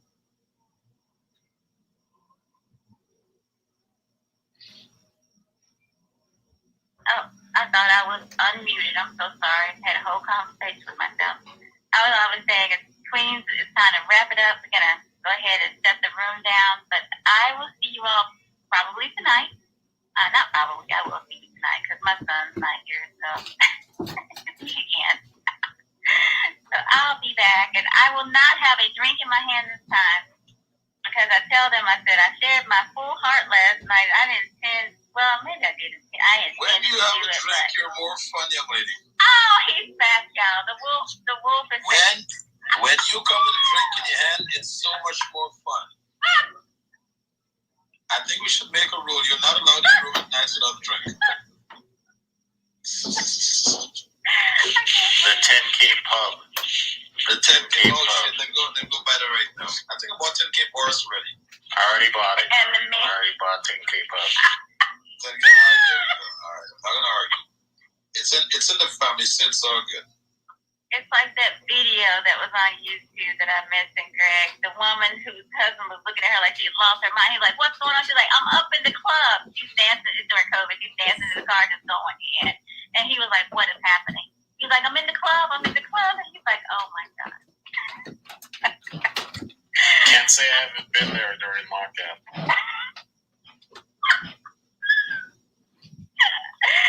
So we in the clubhouse. Greg, man, you need to get on the call as soon as you can teach me how to do the main forwarding with the SSL, okay? They were gonna wrap up this room, so if you want to do it now, I'm in front of my computer. Let's do it right now, buddy. You want me to call you? I'm gonna call you on the phone. Let me kidnap you from the audience. All right. Yes, this is gonna be freaking awesome. We're shutting it down. We got some seeds to plant some plants, sis. We got to go harvest. You got it. Plus, what I'm going to be doing, I'm going to be making the clubhouse sponsors card for everyone that signed up with payment and with them. Oh, wonderful. And Queen Victoria, I got her info. She's going to circle back. She had a meeting to go to. She's in Lebanon. Okay. She said she definitely wants to get a 10K card. So I directed her to your Instagram and told her that's where she signs up. But please feel free to come back tonight at around 10 o'clock if she had any questions. She said that she would. So what you want to do the next time, anytime someone is in the room, in one of the rooms that I'm hosting, and they want to get a card, copy their Clubhouse profile and send it over to the admin team. Okay. Okay. Don't worry, I'll give you a call and then we're gonna streamline the process. Okay, that takes care of this. All right, so I'm gonna go work on the Clubhouse sponsors page for everyone, and that's gonna give you guys the power to really start having some fun on Clubhouse now. And I just came off the phone with Jason, and he has some pretty cool news that he's gonna work on for the next 2 weeks. I dropped some of those 10K advice into his camp, but he loved it. So we have some good stuff coming there. All right, guys, let me call Greg and go hammer out this project now. All right. Such a pleasure being here. I'm on you. Tiffany, the stage is in your hands. Oh, we leave and we out. All right, ladies, thank you all. You guys are amazing. If y'all need to jump in and add anything, Queen L. Oh, I love that green power suit, Queen. You know, I'm in the clothes. So. I was just clapping and applauding, that's all. Just clapping and applauding. This has been a very fruitful room. Thank you. Oh, amen. We try not to talk business all the time, and it's the weekend. Oh, it's just wonderful. And we have a dynamic group of women. We're like family. It's just amazing. Absolutely amazing. I love it. And you know, and I was sharing with King Sean, I said, you know, I like the integrity that's in our house, and I said I'm very protective of it because I know that sometimes people may come with different intentions, but if we're always focused on walking in openness and integrity, that matters to me. Because it was the other day I got a cash from someone out the blue, that said, here's the money for Airbnb. And I'm thinking, huh? I was like, is that my child? Does he want me to book something? So I kind of ignored it. And then I looked at it later. I'm like, wow, that was a lot of money. And who sent me that? I don't think I know that person. Okay, I'm going to circle back there later because, my brain was on 10 doing something else. And so I said, let me reach out to Clubhouse and find out who this is. Couldn't find her. Went on Instagram, couldn't find her. And I knew it was a woman because it had the word lady in her bio link, her Cash App link. I said, but I know I've seen this name somewhere before. So I started reaching out to leaders of rooms, just a few, and I said, if you know this individual or if you're in a room, can you make an announcement that someone sent the WISE CEO some Cash App money, and I'm trying to find out what it's about. Because, in the financial sector that I work in, my brain goes two different places. Either number one, it was a mistake and you honestly was trying to send that to someone and that wasn't me. Or number two, somebody's committed fraud and somebody might have hijacked your account. So I might need to submit an affidavit, to qualify something. What I'm not going to do is act before Or number three, a Nigerian prince just bought a bride. You know what I mean? Oh, and that's creepier than the first two. Of course you went there, Greg, because he knows how I feel about stalking. I cannot. And so it wasn't long before I received a request. So obviously they got in contact with her on Instagram. And she said, and I saw that someone was requesting money from me of the same amount. And I looked, I'm like, okay, that's the person. But this time she back-channeled me on Instagram and said, hey, this is me. I am this person, even though I didn't use my name. And I sent you this. And she sent me a screenshot of it so she could qualify who she was. And I said, Queen, I'm so glad you circled back. I just wanted to make sure that no one had hacked your account, because what I didn't want to do is send the transaction back to the person that might have hacked you, and then they got your money, because this could be one of those scams like Greg just mentioned, where they're trying to send you money so they can get it back. And I don't know all the ins and outs of the fraudulent world. I said, but I do know I needed to hear from you. And I said, Queen, I'm reversing it right now, and I'm going to send you a screenshot, and I want you to let me know if you need anything. She texted me back and said, it's been a long time since I've dealt with someone who's actually honest. Because the way Cash App works is if someone sends you money, then it's yours. I think there's something wrong with that, unless it's fraud or something, but I think there's still something wrong with that. But she said, and you did not hesitate at all. I said, well, why would I? I don't have to steal, beg. I don't have to beg, borrow, or steal from you to be successful. Why would I hurt you, anybody? I don't care who it is. Why would I do that? And I said, therein lies the real problem that I now have with Clubhouse and the rooms that we're in. We need to set a stage for integrity, and that dishonesty will not be tolerated. And I said, it's ironic that I was just harping on that last night, and it came full circle for me in a conversation today. We have to set the standard and raise the bar. Like Queen L said when she first came into the room, she was saying, I've been gone for a minute, but I'm back. But the reason I was gone is because of things that I had questions about, like that we all have had questions about before. It was just too much, so I had to take a break for a minute. And we get that.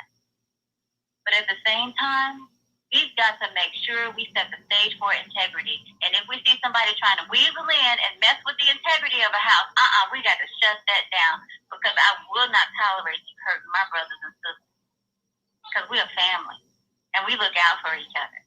And I'm not going to let you hurt them, just like they won't let me hurt you. And I don't have to know you. If you sent me money and it's not mine, and you validated who you are, of course it's yours, without question. We got to be like Wakanda. Would you sacrifice me, the love of your life, for your nation? And what did the Queen say as she held that spear up to her beloved? Without question. We have to know where our loyalties lie. And our loyalties have to land at the level of integrity. Because I got to sleep at night, and I got a higher calling on my life, and I cannot risk it for the likes of some shenanigans out here in these Clubhouse streets. So I feel you, Queen, when you're coming in here and we all talking to each other. We all feeling the same thing. And King. And Greg is one of those. You're like, Tiffany, I call it the way I see it. That's why I like Greg. He's like, it's either black or white. I'm in technology. I only know black or white. It's either gonna land on this side of the truth, or it's gonna land on that side of it ain't true. And it ain't no maybe. It either is or it isn't. That's why I like the 10K Cards house, and 10K has set that standard. And when he sees a problem, he steps in and he steps on it and he course corrects and says, "This is what we're gonna do." That's what has drawn me to this house repeatedly, over and over, and I'm so happy to serve in it because we're all serving together. So when Queen L dropped in here, I'm like, I understand. And when I read your bio, I know you bad to the bone because I done read your bio. But guess what? We all have limits and we have standards that we have to meet. So I'm just so excited because we're here at 10 a.m. and 10 p.m. sharpening one another and setting the standard and making it clear that this is who we are and there is no gray area. So what you're not going to do is hurt anybody up in this house or deceive them because we are who we are and we did not sign up for Clubhouse. One more thing to check off our list for some shenanigans. Oh, I get preachy. I don't know. I get it from my mother. I have to blame her for that. She does the same thing. I'm like, Mom, I understood you 5 minutes ago. But it's the truth, though. And I just appreciate all of you. I really do. Y'all have really blessed my soul, my heart, and my spirit. And I love it. And you challenge me all at the same time. Because sometimes I'm like, yeah, I need to look at that differently. Yeah, he made a good point, or he made a great point. So, yeah, I love it. Thank you all so much for being here. And it's time for us to go. Because we got to come back tonight, perhaps. I'll be here. Greg, did you want to say anything? Or are you on the phone? I bet he's on the phone call now. I don't even know why I asked. He's on the phone call. All right, ladies. I'm going to hit the exit button. Yes. Thank you all, too. And you all can I'm going to leave the room open because we just don't know. King Son will shut it down if he wants to. But I'm going to hit the leave button. Bye, everybody.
Mm.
eligible for delivery.